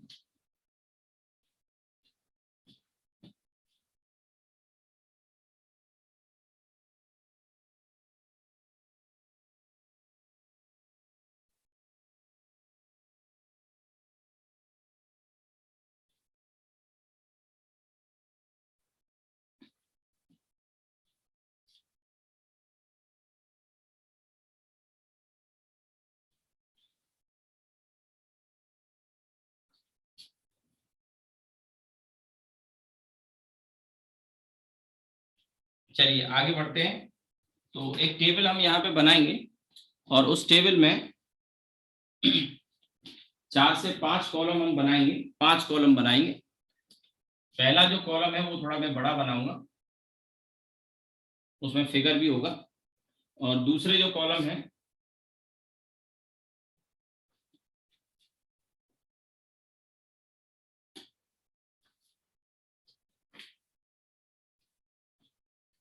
तो इसमें लिखिए, पहला जो कॉलम है इसमें आप लिखेंगे पोजीशन, ऑफ ऑब्जेक्ट। पहला कॉलम आप भी अगर बनाए तो थोड़ा बड़ा बनाइएगा। दूसरा जो है पोजीशन ऑफ इमेज, बाकी के छोटे बना सकते हैं, एक ही पेज में चाहे तो आप उसको 5 पार्ट में डिवाइड कर लें। पोजीशन ऑफ इमेज, इसके बाद नेचर ऑफ इमेज, नेचर का मतलब है रियल है या वर्चुअल है, ठीक है।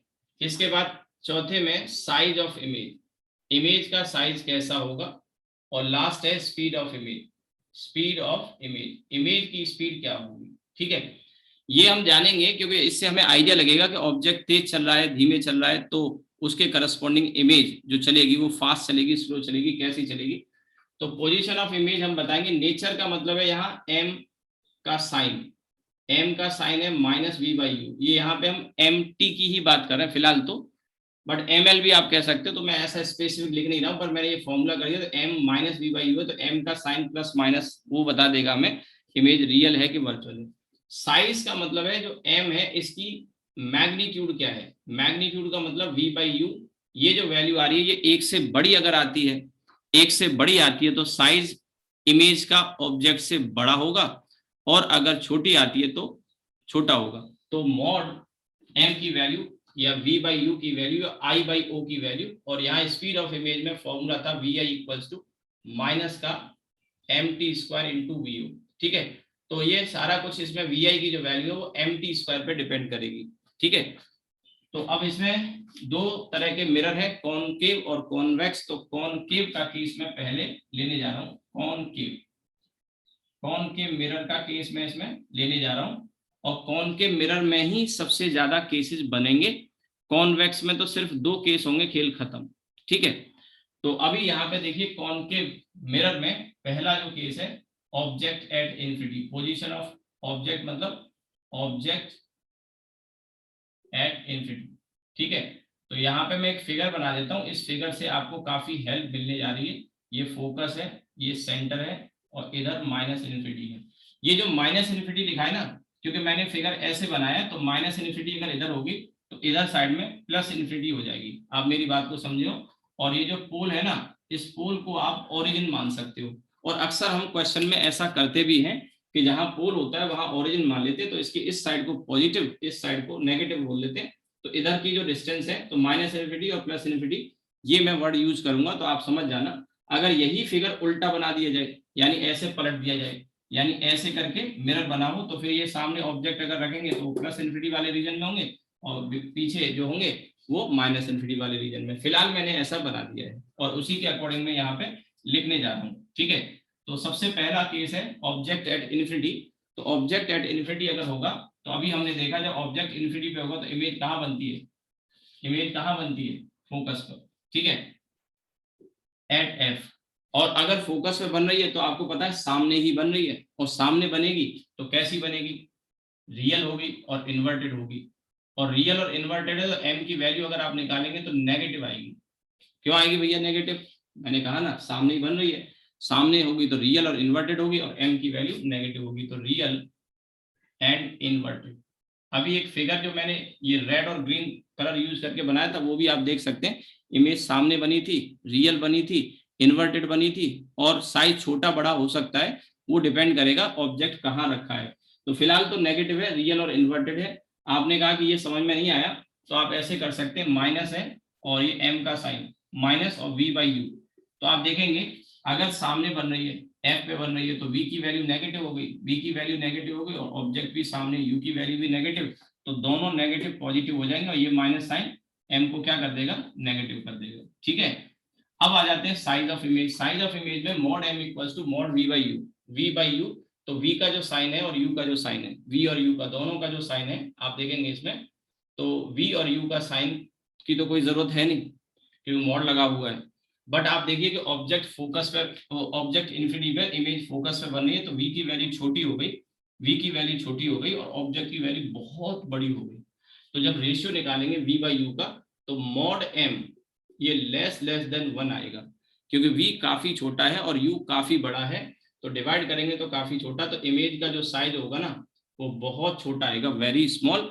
और अगर इसमें रखेंगे, ये भी एम्प्टी ही है, ये भी एम्प्टी है, तो इसमें रखेंगे तो स्क्वायर करेंगे बहुत छोटा है, बहुत छोटे का मतलब है कि मॉड m की वैल्यू मान के चलिए 1/100 आई, सपोज करो 1/100 1 से बहुत छोटा है, तो उसका स्क्वायर करेंगे तो 1/100 का स्क्वायर 1/10,000 आ जाएगा, तो और भी छोटा हो जाएगा, तो स्पीड भी क्या होगी, वेरी स्मॉल होगी। ठीक है, तो ऑब्जेक्ट यहाँ से जिस स्पीड से चल के आ रहा होगा, इधर की तरफ आ रहा है मान लीजिए, तो फोकस से जो ऑब्जेक्ट होगा वो बहुत धीमे चलेगा, रेंग रहा होगा, क्रीप कर रहा होगा। ठीक है, ये पहला केस हो गया। दूसरा केस, अब ऑब्जेक्ट इधर इन्फिनिटी से चल पड़ा है, ऑब्जेक्ट एट माइनस इन्फिनिटी कर लेना, माइनस इन्फिनिटी, इधर माइनस इन्फिनिटी लिखा है ना, माइनस इन्फिनिटी कर लेना। अब ये ऑब्जेक्ट चल पड़ा है, तो अभी सेंटर पे पहुंचा नहीं है, इन दोनों के बीच में है, तो दूसरा केस आ गया between minus infinity and C. Between minus infinity and C, तो इमेज कहाँ बनेगी, इसको पता करने के लिए आपको ये देखना चाहिए, ये वाला फॉर्मूला, और इस वाले फॉर्मूले में ये माइनस साइन क्या बताता था कि इमेज और ऑब्जेक्ट अपोजिट डायरेक्शन में चलेंगे। तो आप देखिए, जब ऑब्जेक्ट यहाँ से आप देखेंगे, ऑब्जेक्ट जब ऐसे चलना शुरू किया है तो इमेज यहाँ पे थी, ऑब्जेक्ट ने जब शुरू किया था तब इमेज यहाँ थी, और अपोजिट डायरेक्शन में चलेंगे तो ऑब्जेक्ट अगर इधर जा रहा है तो इमेज पक्का इधर ही आएगी, पक्का इधर ही आएगी। और हम इतना जान चुके हैं पीछे कि जब ऑब्जेक्ट सेंटर पे पहुंचेगा, ध्यान रखना, जब ऑब्जेक्ट सेंटर पे पहुंचेगा तो इमेज को सेंटर पे ही पहुंचना होगा, सेंटर पे ही पहुंचना होगा, यानी अभी ऑब्जेक्ट पहुंचा नहीं है सेंटर पे, तो इमेज भी अभी सेंटर पे नहीं पहुंची होगी। इसका मतलब हुआ कि इमेज कहाँ बनेगी, between C and F, between C and F. ये छोटी छोटी बातें ध्यान रखोगे, आगे क्वेश्चन को करने में आसानी रहेगी।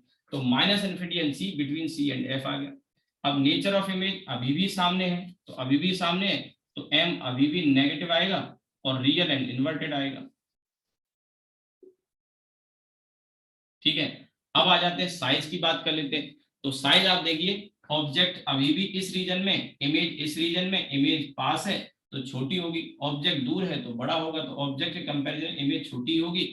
हाँ ये है कि पहले जो u आ रहा था वो बहुत बड़ा आ रहा था और v बहुत छोटा आ रहा था, अब थोड़ा v बढ़ा है पहले से और u थोड़ा कम हुआ है, तो वो जो रेशियो है मॉड m वो लेस देन 1 हो जाएगा, लेस लेस की जगह लेस देन, और इमेज का साइज अभी भी स्मॉल होगा, इमेज का साइज स्मॉल होगा और स्पीड भी स्मॉल ही आएगी, स्क्वायर करेंगे तो। यानी कि अब ऑब्जेक्ट यहां से आ रहा है और इमेज यहां से आ रही है, तो ऑब्जेक्ट तेज चल रहा होगा, इमेज धीमे चल रही हो इस रीजन में, यानी कह सकते हैं ऑब्जेक्ट और इमेज ने मिलने का फाइनल किया, आज मुलाकात है, फोन किया, ऑब्जेक्ट ने इमेज को फोन किया, तो ऑब्जेक्ट बहुत ही ज्यादा एक्साइटेड है मिलने के लिए, बहुत तेजी से आ रहा है, बाइक से चला रहा है, और इमेज पास में ही, ठीक है पास में ही, यहाँ पे कैफे कॉफी डे, सी मतलब सेंटर नहीं, ये कैफे कॉफी डे पे सीसीडी पे मिलने की बात हुई है, तो इमेज का घर पास में ही, इमेज आ रही है, ऑब्जेक्ट यहाँ से आ रहा है। ठीक है, तो धीमे धीमे आ रही है इमेज, ऑब्जेक्ट बहुत तेजी में ही है, और मतलब बहुत ज्यादा मिलने को आतुर है, बहुत तेजी से आ रहा है, ये धीमे से आ रही है, तो स्पीड क्या है, स्मॉल है। ठीक है, अब थर्ड वाला केस है, मुलाकात हुई कहाँ पे हुई, सी पर, तो ये ऑब्जेक्ट आ गया और इमेज भी यहाँ पे आ गई, कहाँ पे आ गई, सी पर, और यहाँ अभी भी आमने सामने है, तो एम नेगेटिव और ये real and inverted, real and inverted, और जस्ट दोनों सेंटर पे पहुंचे तो दोनों के डिस्टेंस बराबर हो गए, u और v बराबर हो गए, पहली और आखिरी बार सेंटर पे ही होता है, तो मॉड m इक्वल्स टू 1, तो सेम साइज हो गया ऑब्जेक्ट और इमेज का, और यहाँ पे स्पीड भी सेम होगी या इक्वल होगी, क्योंकि m की वैल्यू 1 रखेंगे जब सेंटर पे होगा, केवल एक पॉइंट के लिए, ध्यान रखना ये केवल एक पॉइंट के लिए। इसके बाद आ जाते हैं फोर्थ वाले पॉइंट पे, मुलाकात हुई, चाय कॉफी पी, अपने अपने रास्ते, ये इमेज को कहीं और जाना था, ऑब्जेक्ट को कहीं और जाना था, तो ये क्रॉस करके निकल गए, अब ऑब्जेक्ट इधर आ चुका है, इधर आ चुका है, अब ऑब्जेक्ट अगर इधर जाएगा तो इमेज को इधर जाना पड़ेगा।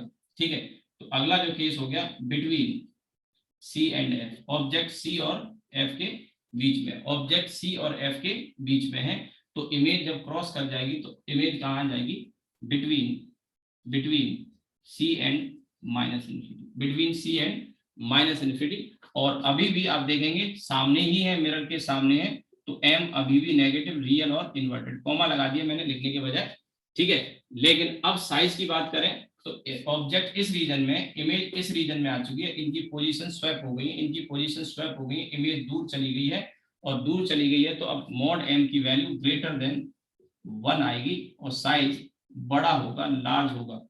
आप इसको ऐसे भी समझ सकते हैं कि ये जो डिस्टेंस आएगा इमेज का v वो ज्यादा आएगा और ऑब्जेक्ट का डिस्टेंस u कम आएगा, तो v और u का रेशियो एक से बड़ा ही आएगा। और अगर m बड़ा हो गया तो वहां पे जब हम रखेंगे तो ये साइज स्पीड भी ज्यादा होगी, लार्ज होगी स्पीड, ठीक है। इमेज तेज चल रही होगी, ऑब्जेक्ट को धीमे चलना होगा यहाँ पे, क्योंकि इसको केवल फोकस पहुंचना है और ये इमेज कहाँ पहुंचेगी, इन्फिनिटी पे जाके पहुंचेगी, तो इसको तेजी से चलना होगा।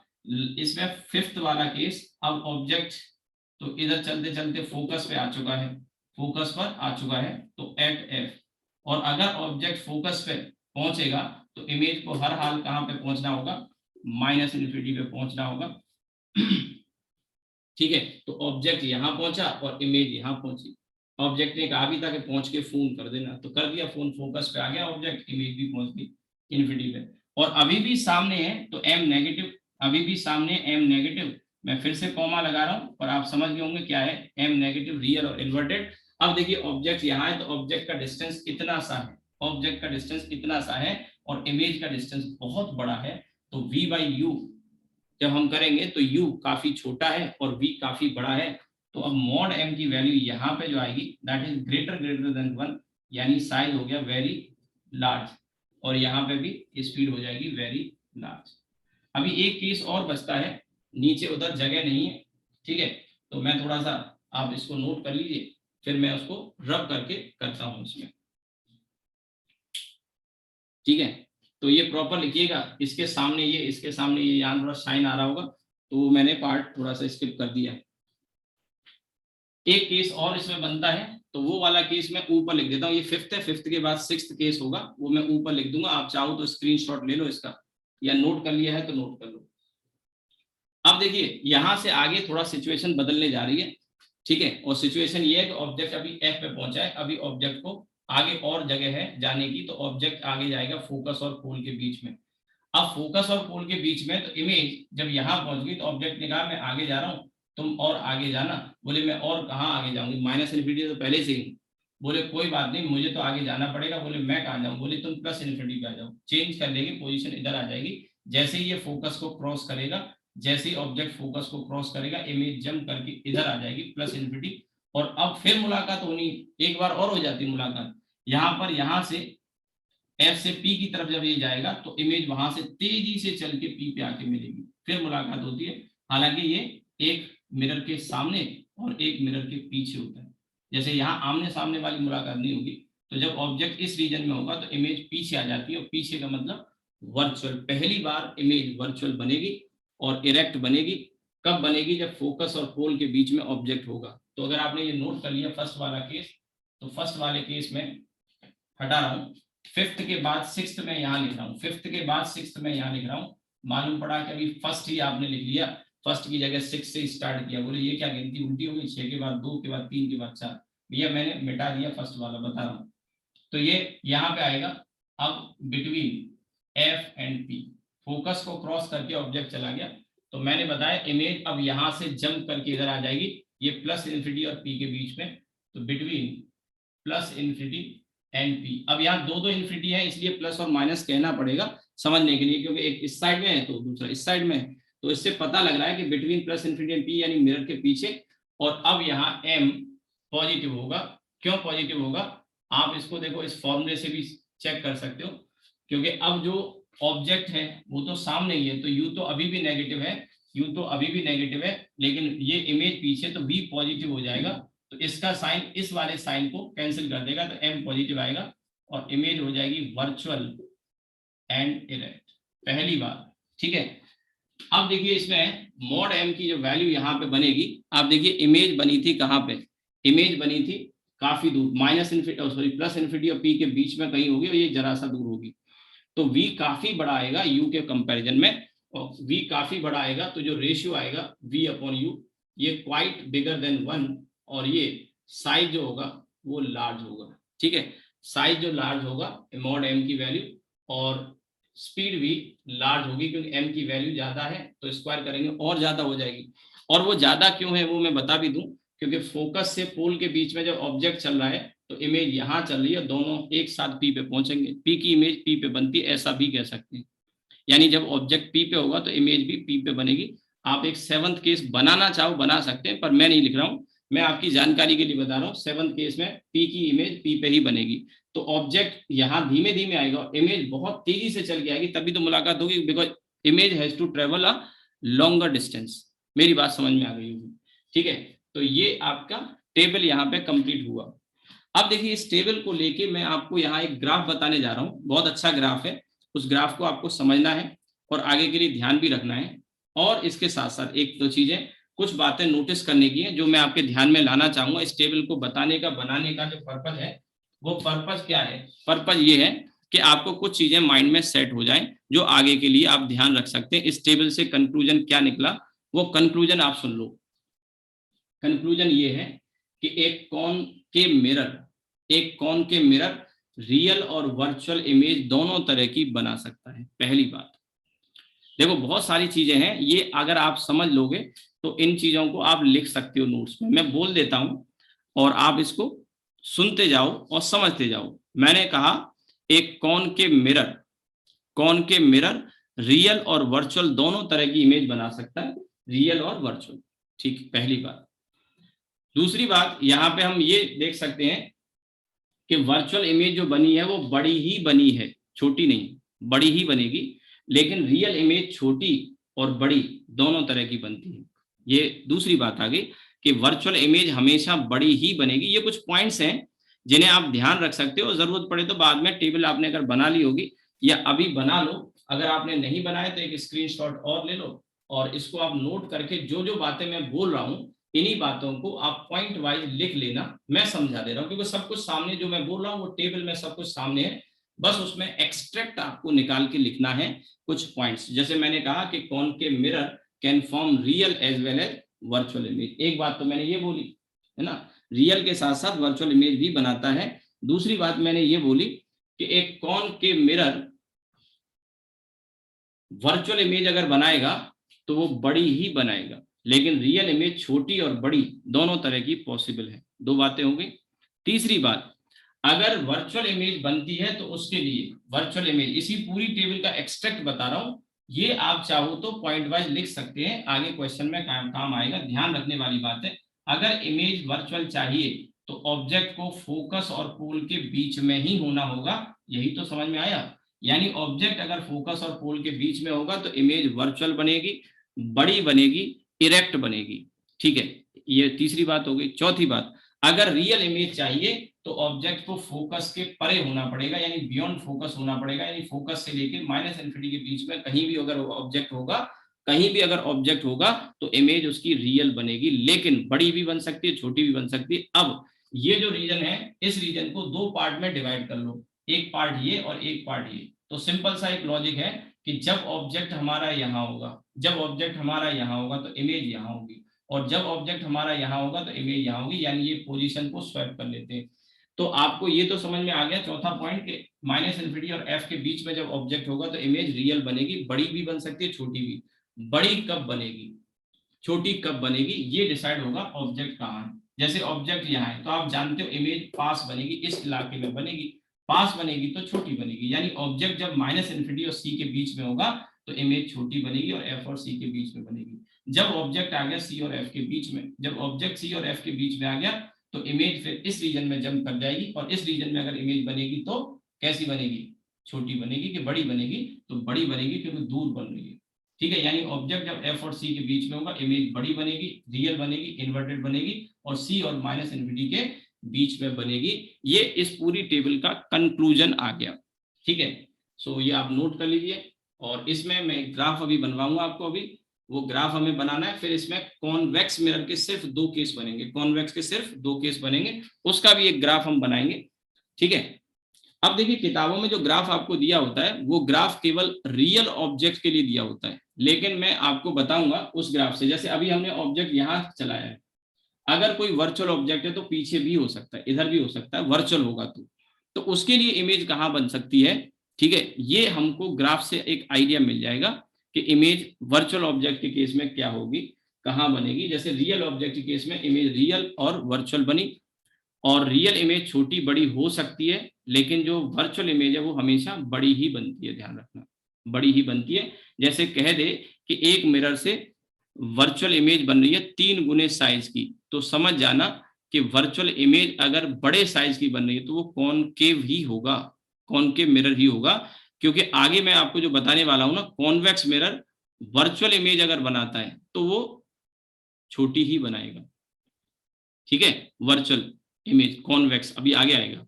लेकिन अगर कह रहा है क्वेश्चन में कि एक ऑब्जेक्ट से 3 गुने साइज की इमेज बन रही है, 3 गुने, वर्चुअल वगैरह नहीं कहा, तो 3 गुने साइज की, यानी यहाँ पे भी हो सकती है रियल वाली और वर्चुअल भी हो सकती है, तो वहां फिर मैग्निफिकेशन 3 नहीं लेंगे, +-3 लेके सॉल्व करेंगे तो आपको 2 पोजीशन मिलेंगी। मेरी बात समझे हो शायद, फिर से सुनो मेरी बात को। अगर कह रहा है क्वेश्चन में कि एक मिरर, बताए नहीं कौन सा मिरर है, एक मिरर से 3 गुने साइज की इमेज बन रही है, इसका मतलब हुआ कि इमेज वर्चुअल भी हो सकती है और रियल भी हो सकती है। तो वहां m की वैल्यू +-3 लेके जब सॉल्व करोगे ना, एक बार प्लस लेके सॉल्व करोगे, एक बार माइनस लेके सॉल्व करोगे, ठीक है, तो आपको ऑब्जेक्ट की 2 पोजीशन मिलेंगी। और कैसे करोगे पता है, m का एक फॉर्मूला बताया था, m = f/f - u,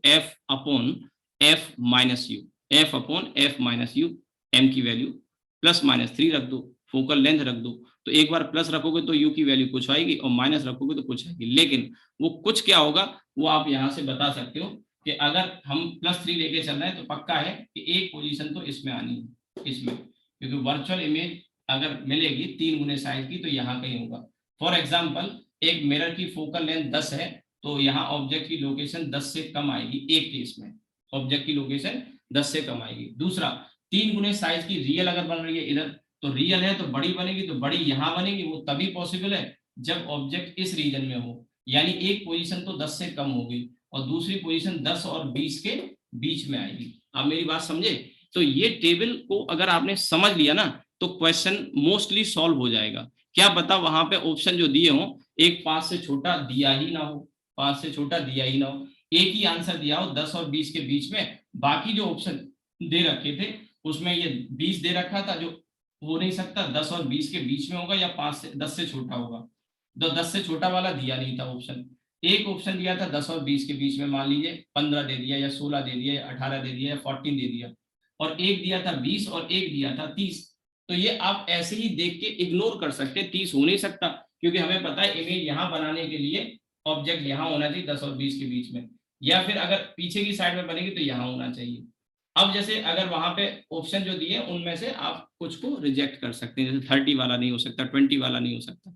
आपको मेरी बात समझ में आ रही हो? तो इस टेबल को समझने में काफी फायदा होगा, काफी क्वेश्चन को एनालाइज करके, कई बार ऑप्शन ऐसे होते हैं कि उनमें से मोस्टली आप देख के रिजेक्ट कर दोगे और कुछ ही ऑप्शन ऐसे होंगे जिन्हें आप सेलेक्ट करोगे, ठीक है।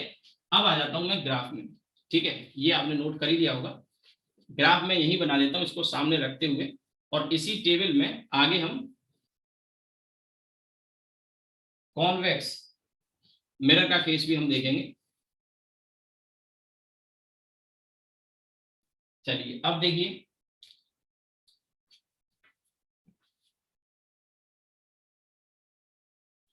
ये u यहाँ पे है और v यहाँ पे, ठीक है, u और v।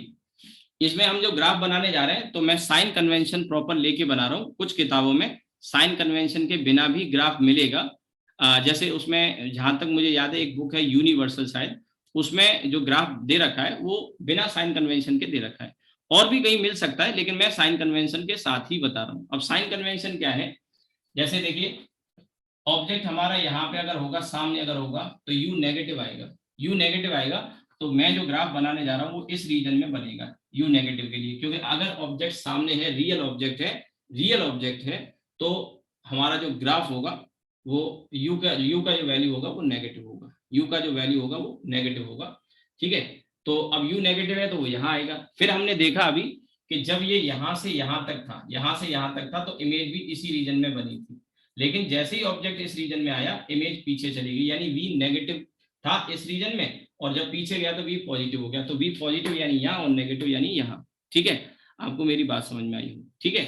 तो अब जो ग्राफ हम यहाँ पे प्लॉट करने जा रहे हैं v और u के बीच में, वो मैं आपकी जानकारी के लिए बता दूं, वो रेक्टेंगुलर हाइपरबोला होता है, रेक्टेंगुलर हाइपरबोला 1 के रिलेशन में। अच्छा एक चीज और मैं बताऊं यहाँ पे, ये भी कभी कभी पूछता है, लेकिन इसमें कुछ सावधानियां आपको बरतने की जरूरत है, क्योंकि कई किताबों में ग्राफ दिए होते हैं और वो टोटल नेग्लिजेंस के साथ ग्राफ दे रखे हैं, ठीक है, जैसे 1/f इक्वल्स टू, एक और इससे अलग बता रहा हूँ, इससे थोड़ा अलग बता रहा हूँ, 1/f equals to 1/b plus 1/u है। ठीक है, अब इसमें ये वैल्यू तो गिवन मिरर के लिए कांस्टेंट होती है, तो हमको ग्राफ प्लॉट करना है 1/v और इसके बीच में, तो ये 1/f माइनस का 1/u। ठीक है, अब इसमें यहाँ पे जब हम लिखेंगे तो ये v को हम y मान लेते हैं, इसको c मान लेते हैं और इसको mx मान लेते हैं। तो यहाँ जो ग्राफ आता है, ठीक है, ये ग्राफ हम 1/u x एक्सिस पे ले रहे हैं, ये y एक्सिस पे 1/v ले रहे हैं। तो कभी कभी आपको 1/v और 1/u में भी ग्राफ पूछेगा, लेकिन ध्यान रखना अब मैं जो ग्राफ बनाने जा रहा हूँ ये ग्राफ पूरी तरह से सही नहीं है, कुछ किताबों में यही वाला ग्राफ मिलेगा, लेकिन आइडिया मैं आपको दूंगा। तो अगर कभी मिल जाए तो उसमें उन चीजों का, छोटी छोटी बातों का भी ध्यान रखना। ठीक है, फिलहाल तो यहाँ पे ये है कि 1/f ये c की वैल्यू हो गई और ये यहाँ पे नेगेटिव आ रहा है, तो ये नेगेटिव इंटरसेप्ट हो गया, यानी ऐसा ग्राफ किताबों में दिया होता है जिसमें ये वाली जो वैल्यू है, ये वाली वैल्यू 1/f। ठीक है, और इसमें ये देखिए 1/v 1/u और ऐसा ग्राफ आ जाएगा, पॉजिटिव इंटरसेप्ट नेगेटिव स्लोप। लेकिन मैं आपसे क्या कह रहा हूँ, ये ग्राफ आपको मिलेगा लेकिन साइन कन्वेंशन नहीं लिया, इग्नोरिंग या नेग्लेक्टिंग साइन कन्वेंशन है ये वाला ग्राफ।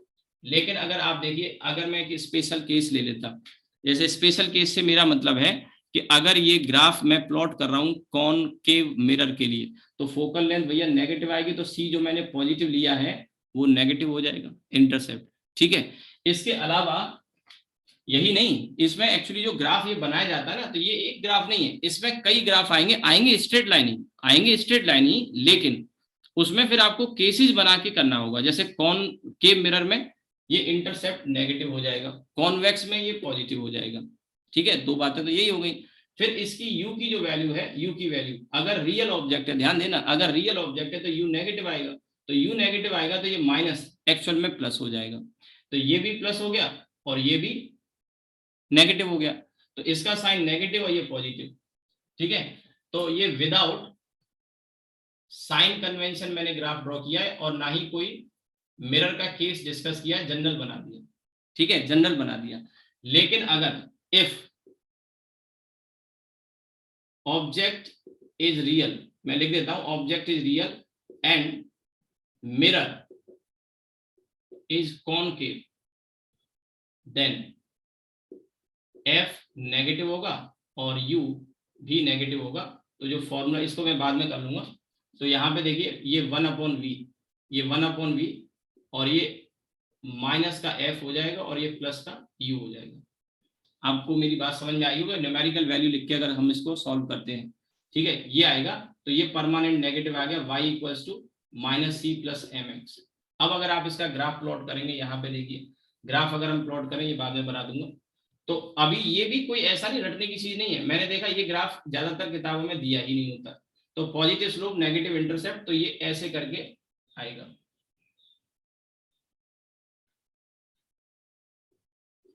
ठीक है, आपको मेरी बात शायद समझ में आई हो।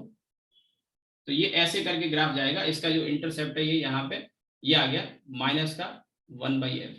ठीक है, माइनस का 1/f आ जाएगा और ये 1/u की वैल्यू यहां से 0 अगर हम रख देते तो v की वैल्यू यहाँ पे आ जाएगी,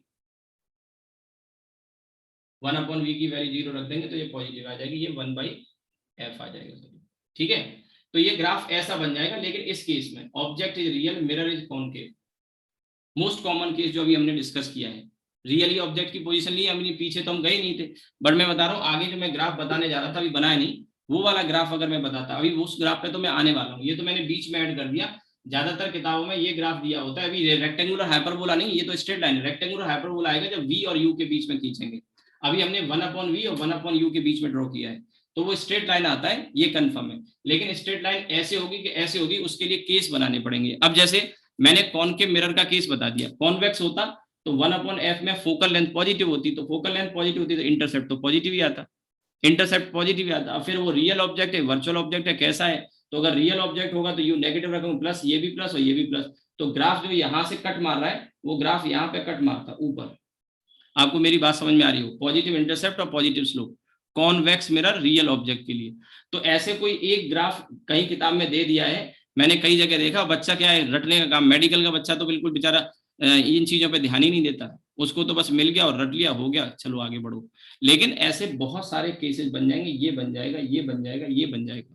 मैं आपको जो एडवाइस करूंगा कि ऐसे केसेस बनेंगे, बहुत सारे बन जाएंगे, हम इस पर डिस्कशन नहीं कर रहे, लेकिन मैंने आपको बताया कि ये ग्राफ आपको मिलेगा किताबों में, लेकिन ये ग्राफ पूरी तरह से सही नहीं है। साइन कन्वेंशन को इग्नोर कर दिया है, विदाउट का मतलब यहाँ नेग्लेक्ट कर दिया है, ठीक है, नेग्लेक्टिंग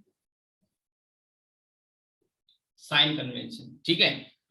तो ये दो पॉसिबिलिटी मैंने आपको बता दी। हम आएंगे इस ग्राफ पे जो आपको मैं बताना चाह रहा था, ठीक है। तो आप पहले ये नोट कर लो फटाफट से।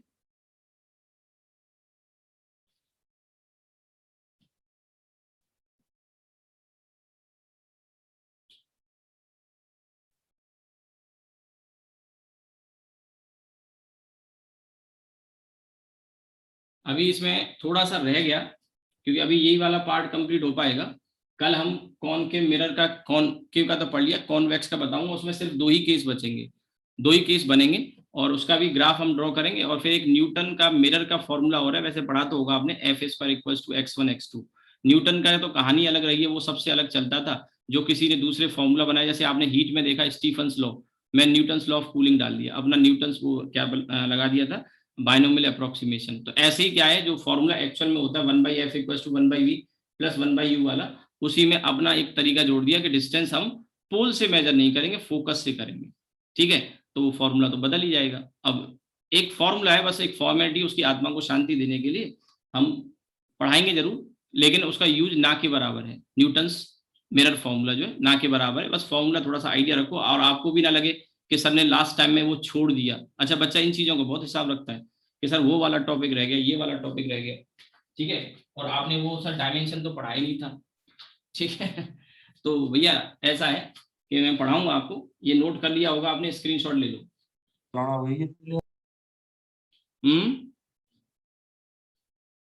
ठीक है, नोट कर लिया। चलिए आगे बढ़ते हैं, मैं इरेज कर रहा हूं इसको। ये वाला जो ग्राफ रह गया, ध्यान रखना, अभी जो ग्राफ मैंने बताया ये स्ट्रेट लाइन है, और ये 1/v और 1/u के लेके है।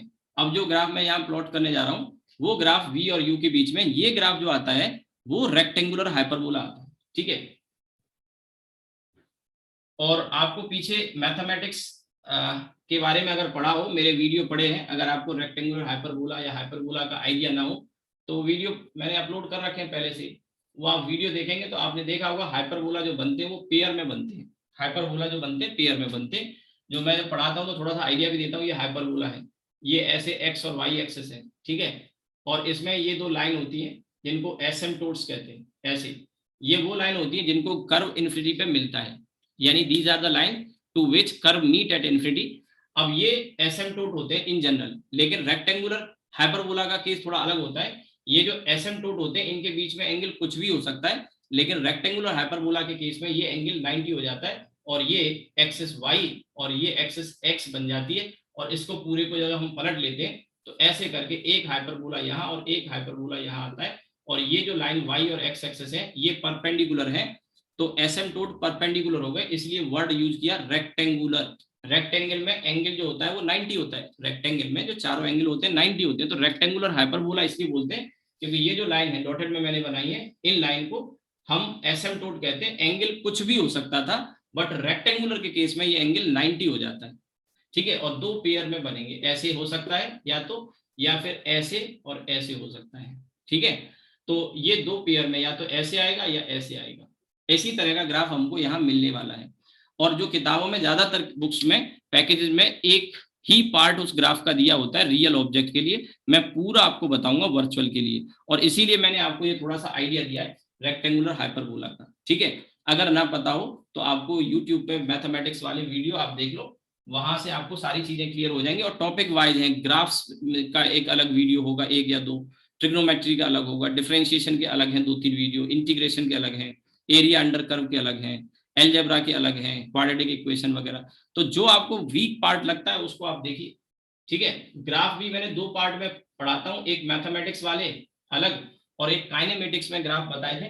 तो काइनेमेटिक्स में तो मैं कभी रटवाता नहीं, मैंने आपको 3 ही चीजें टोटल बताई थी, 3 चीजें टोटल बताई थी कि ग्राफ में 3 चीजें समझ लो, स्लोप ऑफ द कर्व, ठीक है, dy/dx या delta chord of slope of the chord, delta Y upon delta X और एक area under curve integral Y D X. उसी से पूरा पढ़ा दिया है हमने, कुछ भी उसमें एक्स्ट्रा एडिशन नहीं किया है, क्योंकि इसके बाहर कुछ है ही नहीं। अगर किसी बच्चे ने ये समझ लिया तो उसको कोई दिक्कत होगी नहीं ग्राफ में। 3 चीजें समझ ले तो काइनेमेटिक्स एकदम ईजी हो जाती है, ठीक है।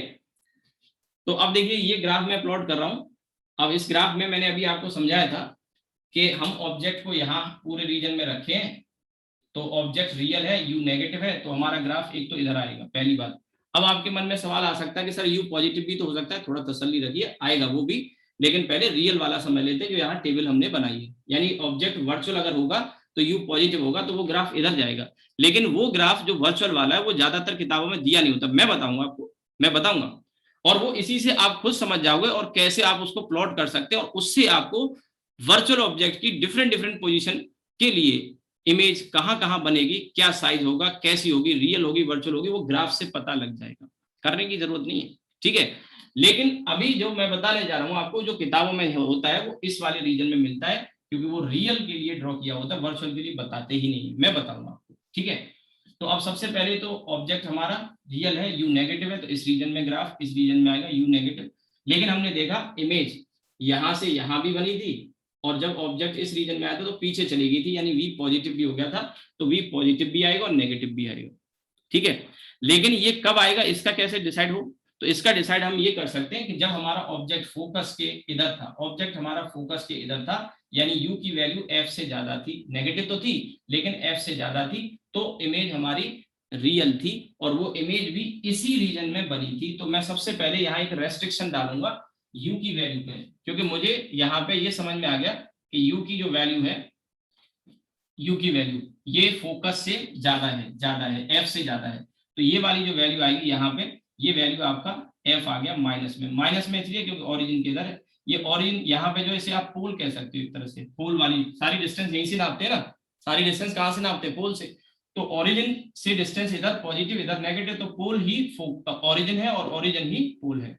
और ये जो लाइन मैंने खींची है ना, ये लाइन, ये रेस्ट्रिक्शन है कि एक पार्ट हमारा ग्राफ का इधर आएगा, वो इसलिए क्योंकि ऑब्जेक्ट की लोकेशन जब फोकस से इधर होगी, ऑब्जेक्ट की लोकेशन जब फोकस से इधर होगी तो इमेज भी हमें यही मिलने वाली है, यानी इमेज भी यही मिलने वाली है और फोकस से इधर मिलने वाली है, यानी v की वैल्यू नेगेटिव और f से ज्यादा मिलने वाली है। v की वैल्यू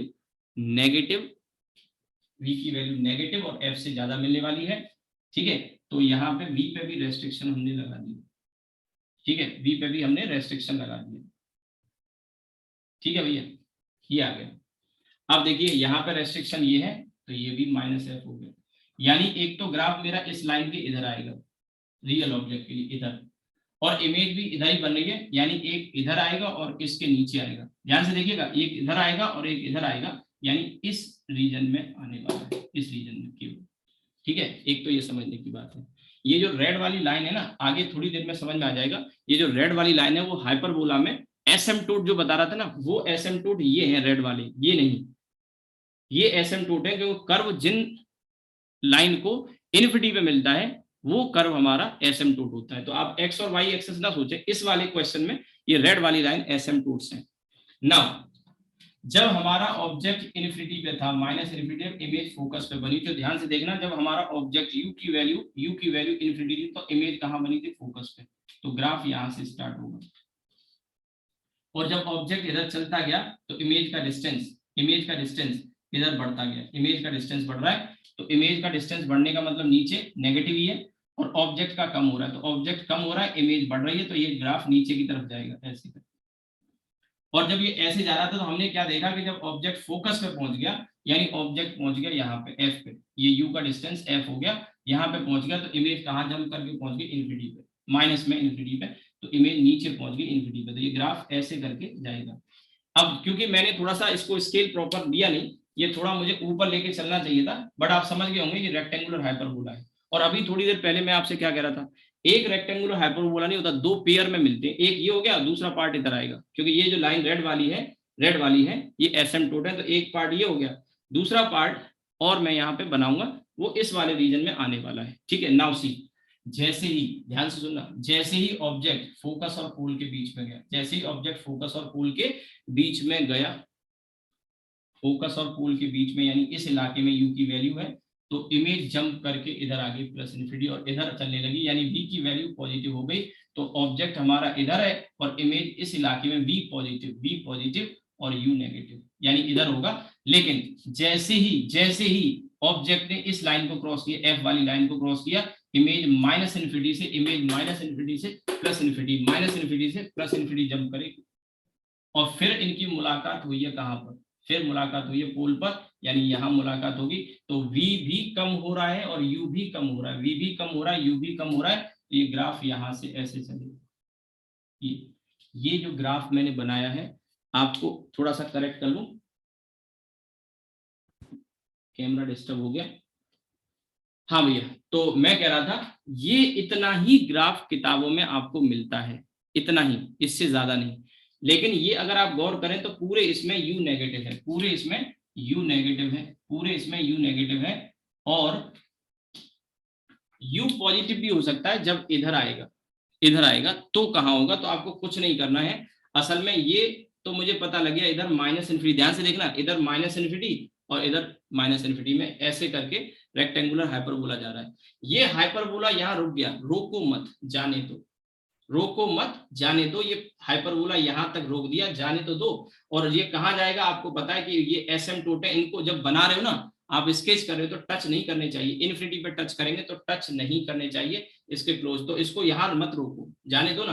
तो जैसे ही आप इसको आगे बढ़ाओगे और इस लाइन पे ये एसिम्प्टोट है, तो जैसे ये है वैसे ये आएगा। और ये मैं अब इसको डॉटेड में बना रहा हूँ, थोड़ा आइडेंटिफाई करना आपके लिए आसान होगा। डॉटेड में इसलिए क्योंकि ये वर्चुअल ऑब्जेक्ट है, u पॉजिटिव हो गया, वर्चुअल ऑब्जेक्ट है। और आप देख रहे हैं इसकी रेस्ट्रिक्शन इस लाइन के नीचे नहीं जा सकता, टच नहीं करेगा, कट नहीं करेगा, ऊपर ही रहेगा। तो एक और चीज पता लग गई कि जब ऑब्जेक्ट वर्चुअल होगा, ये वाला ग्राफ दिया नहीं होता।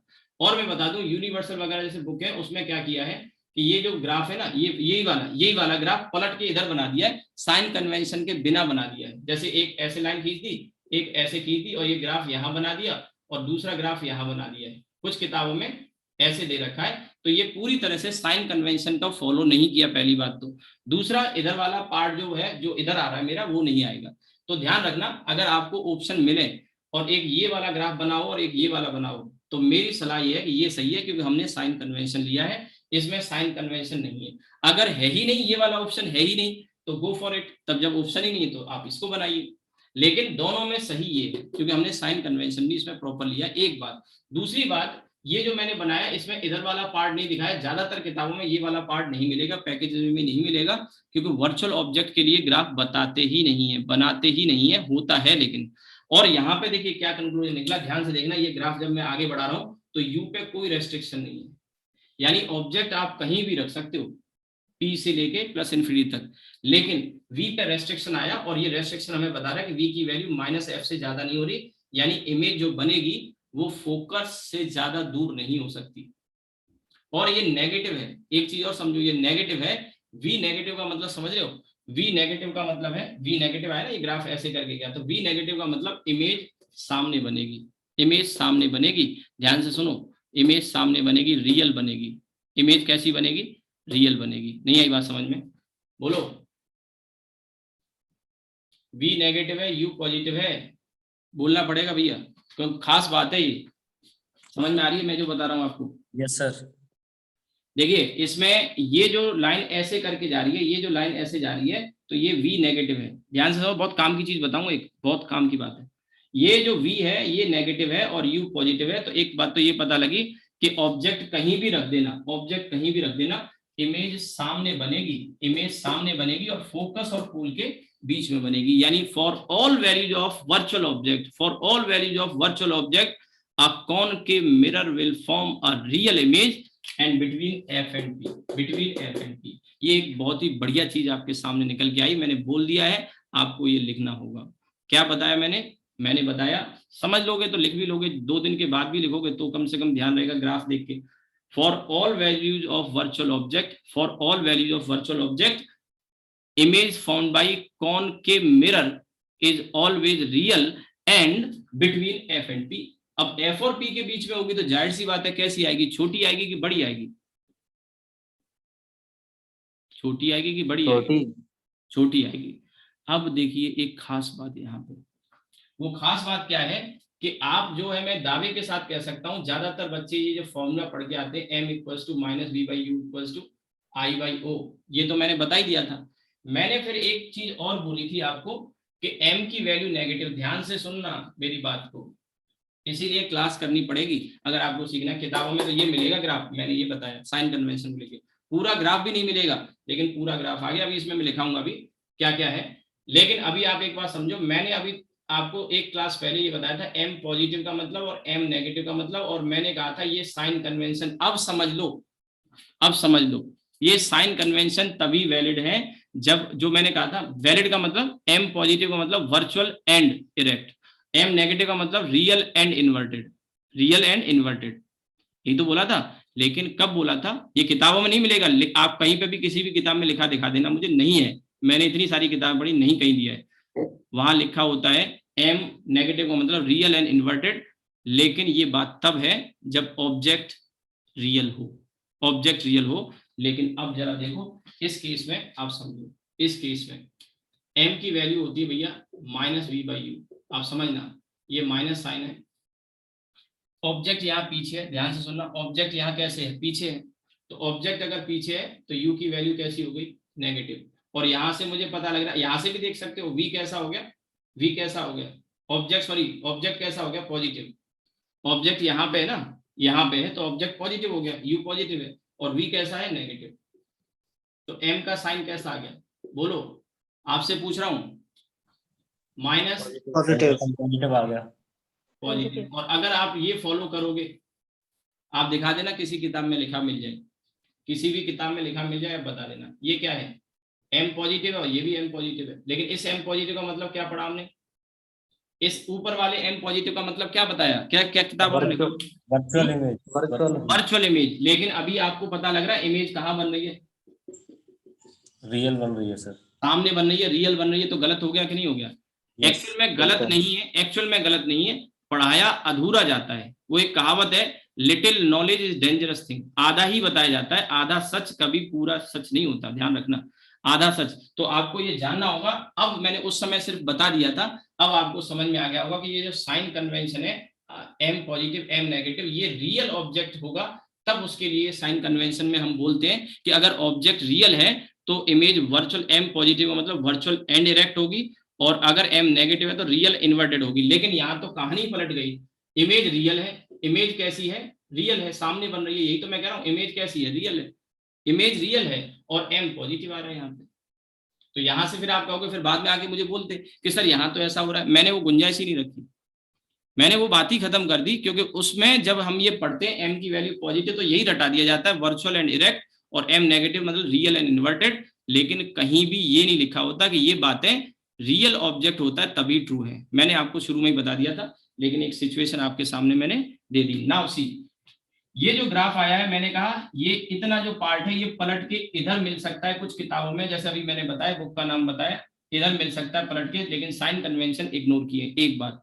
दूसरी बात, अगर दोनों ग्राफ हो तो ये वाला सही है, वो वाला नहीं है, बाकी चॉइस आपकी है, मर्जी आपकी है, आप कौन सा फॉलो करते हैं, एक बात। दूसरा, वो स्ट्रेट लाइन वाले ग्राफ की भी मैंने बताई, रटना नहीं है, कई किताबों में दिया है, कई टीचर पढ़ाते हैं, लेकिन वो case without neglecting sign convention है, विदाउट साइन कन्वेंशन है, पॉसिबिलिटी डिफरेंट हो सकती थी। तीसरी बात, हमने ये पार्ट भी बना के देखा, रेक्टेंगुलर हाइपरबोला, ये आगे जब बढ़ेगा तो ये हमें इमेज की पोजीशन बताएगा, ऑब्जेक्ट की डिफरेंट डिफरेंट पोजीशन के लिए, यानी for virtual object a concave mirror always form real image, ठीक है, रियल इमेज, और कैसे साइज की होगी, छोटे साइज की होगी, छोटे साइज की होगी, छोटे साइज की होगी, ठीक है, और कहां बनेगी, फोकस और पोल के बीच में। अब एक और चीज, एक और चीज, रियल है तो आपके मन में आएगा इन्वर्टेड, जरूरी नहीं है, रियल है तो इन्वर्टेड होगी, जरूरी नहीं है, लेट्स चेक, क्या पता ऐसा होता हो ना होता हो।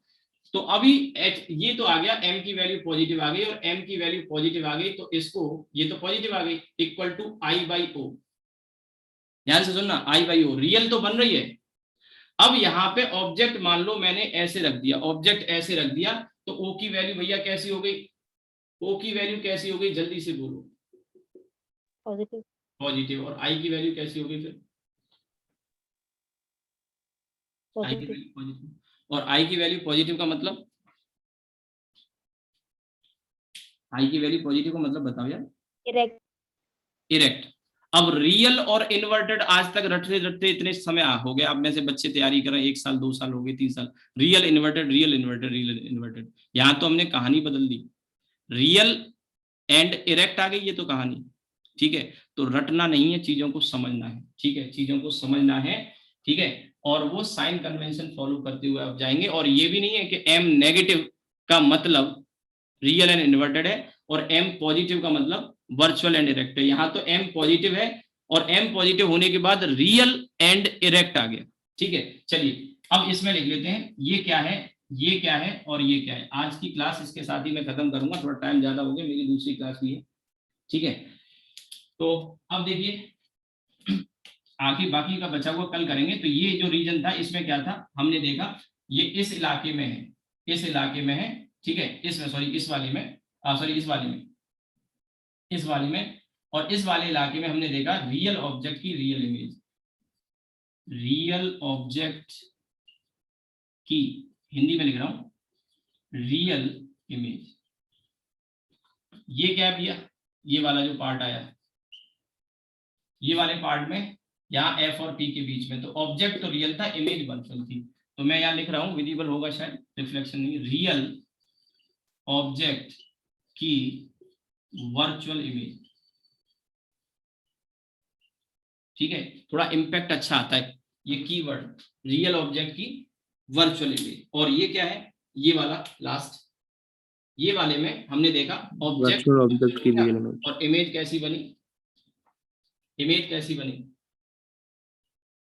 रियल वर्चुअल ऑब्जेक्ट की रियल इमेज। ठीक, चलिए आज की क्लास हम यही रोकेंगे और ये वीडियो मैं अपलोड करता हूं। देखिए मेमोरी का अरेंजमेंट हुआ है, 1-2 दिन में कर दूंगा, मंडे तक 1-1, 2-2 करके, क्योंकि मुझे पता है ये चीजें जो मैंने बोली है ना, ये कई चीजें आपके माइंड से फ्यूज हो जाएंगी, उड़ जाएंगी, कुछ चीजें आपने नोट भी करी होंगी। तो मुझे लगता है कि कहीं ना कहीं आपको वीडियो की रिक्वायरमेंट नो डाउट होती है। ठीक है, तो ये मैं अब पूरे वीडियो जो रह गए ना पीछे वाले वो भी अपलोड करूंगा, पर वही 1-1, 2-2 करके, थोड़ा थोड़ा करके मैं अपलोड कर दूंगा। तो कभी आपको जरूरत पड़े, इन केस आपको अगर रिवीजन करना हो, कहीं कभी देखना हो, कोई चीज ध्यान में नहीं आ रही हो कि सर ने कुछ बताया था, तो वीडियो अवेलेबल होंगे आपके लिए, तो आप देख सकते हैं। ठीक है, तो अभी आप फिलहाल ये नोट कर लो, आज की क्लास यही रोकेंगे हम, कल इसको मैं खत्म कर दूंगा। अब इसमें थोड़ा सा बचा है, मैंने कहा न्यूटन की आत्मा को शांति को देने के लिए Newton mirror formula F² = x1 x2 हम पढ़ेंगे, और एक कॉन्वेक्स मिरर का फॉर्मूला हम पढ़ेंगे, तब जाके आपका रिफ्लेक्शन खत्म होगा। शीट डिस्कस करेंगे। और कल तो संडे है, कल संडे की क्लास का बताओ, फिर कल संडे क्लास का बताओ, कल मैं क्लास पढ़ाने के मूड में हूँ। सर जैसा आपको ठीक लगे, हम तो तैयार हैं। तुम कौन प्रिंस, नए स्टूडेंट हो क्या, पुष्पेंद्र बोलो या फिर? हाँ सर, पुष्पेंद्र हूँ। अच्छा अच्छा, हाँ तो बताओ कोई टाइम शाम का, सुबह जल्दी तो नहीं करूंगा मैं, कल संडे है तो थोड़ा सा कोई भी टाइम। अच्छा, कुछ बच्चे केमिस्ट्री क्लास करते हैं, सर की क्लास तो नहीं कल केमिस्ट्री की? सर अभी सर ने बताया नहीं है कुछ। अच्छा, तो मैं बता देता हूँ उस हिसाब से, फिर सर की क्लास किस टाइम पे होती है? सर 5 से 6:30 सुबह? शाम को। अच्छा, शाम को होती है, ठीक है। तो ऐसा कर लेते हैं 11 से 12:30 कर लें, 1.5 घंटे कर लेते हैं। ठीक है सर। जी अगर सर। कंफर्ट, किसी का टेस्ट वगैरह तो नहीं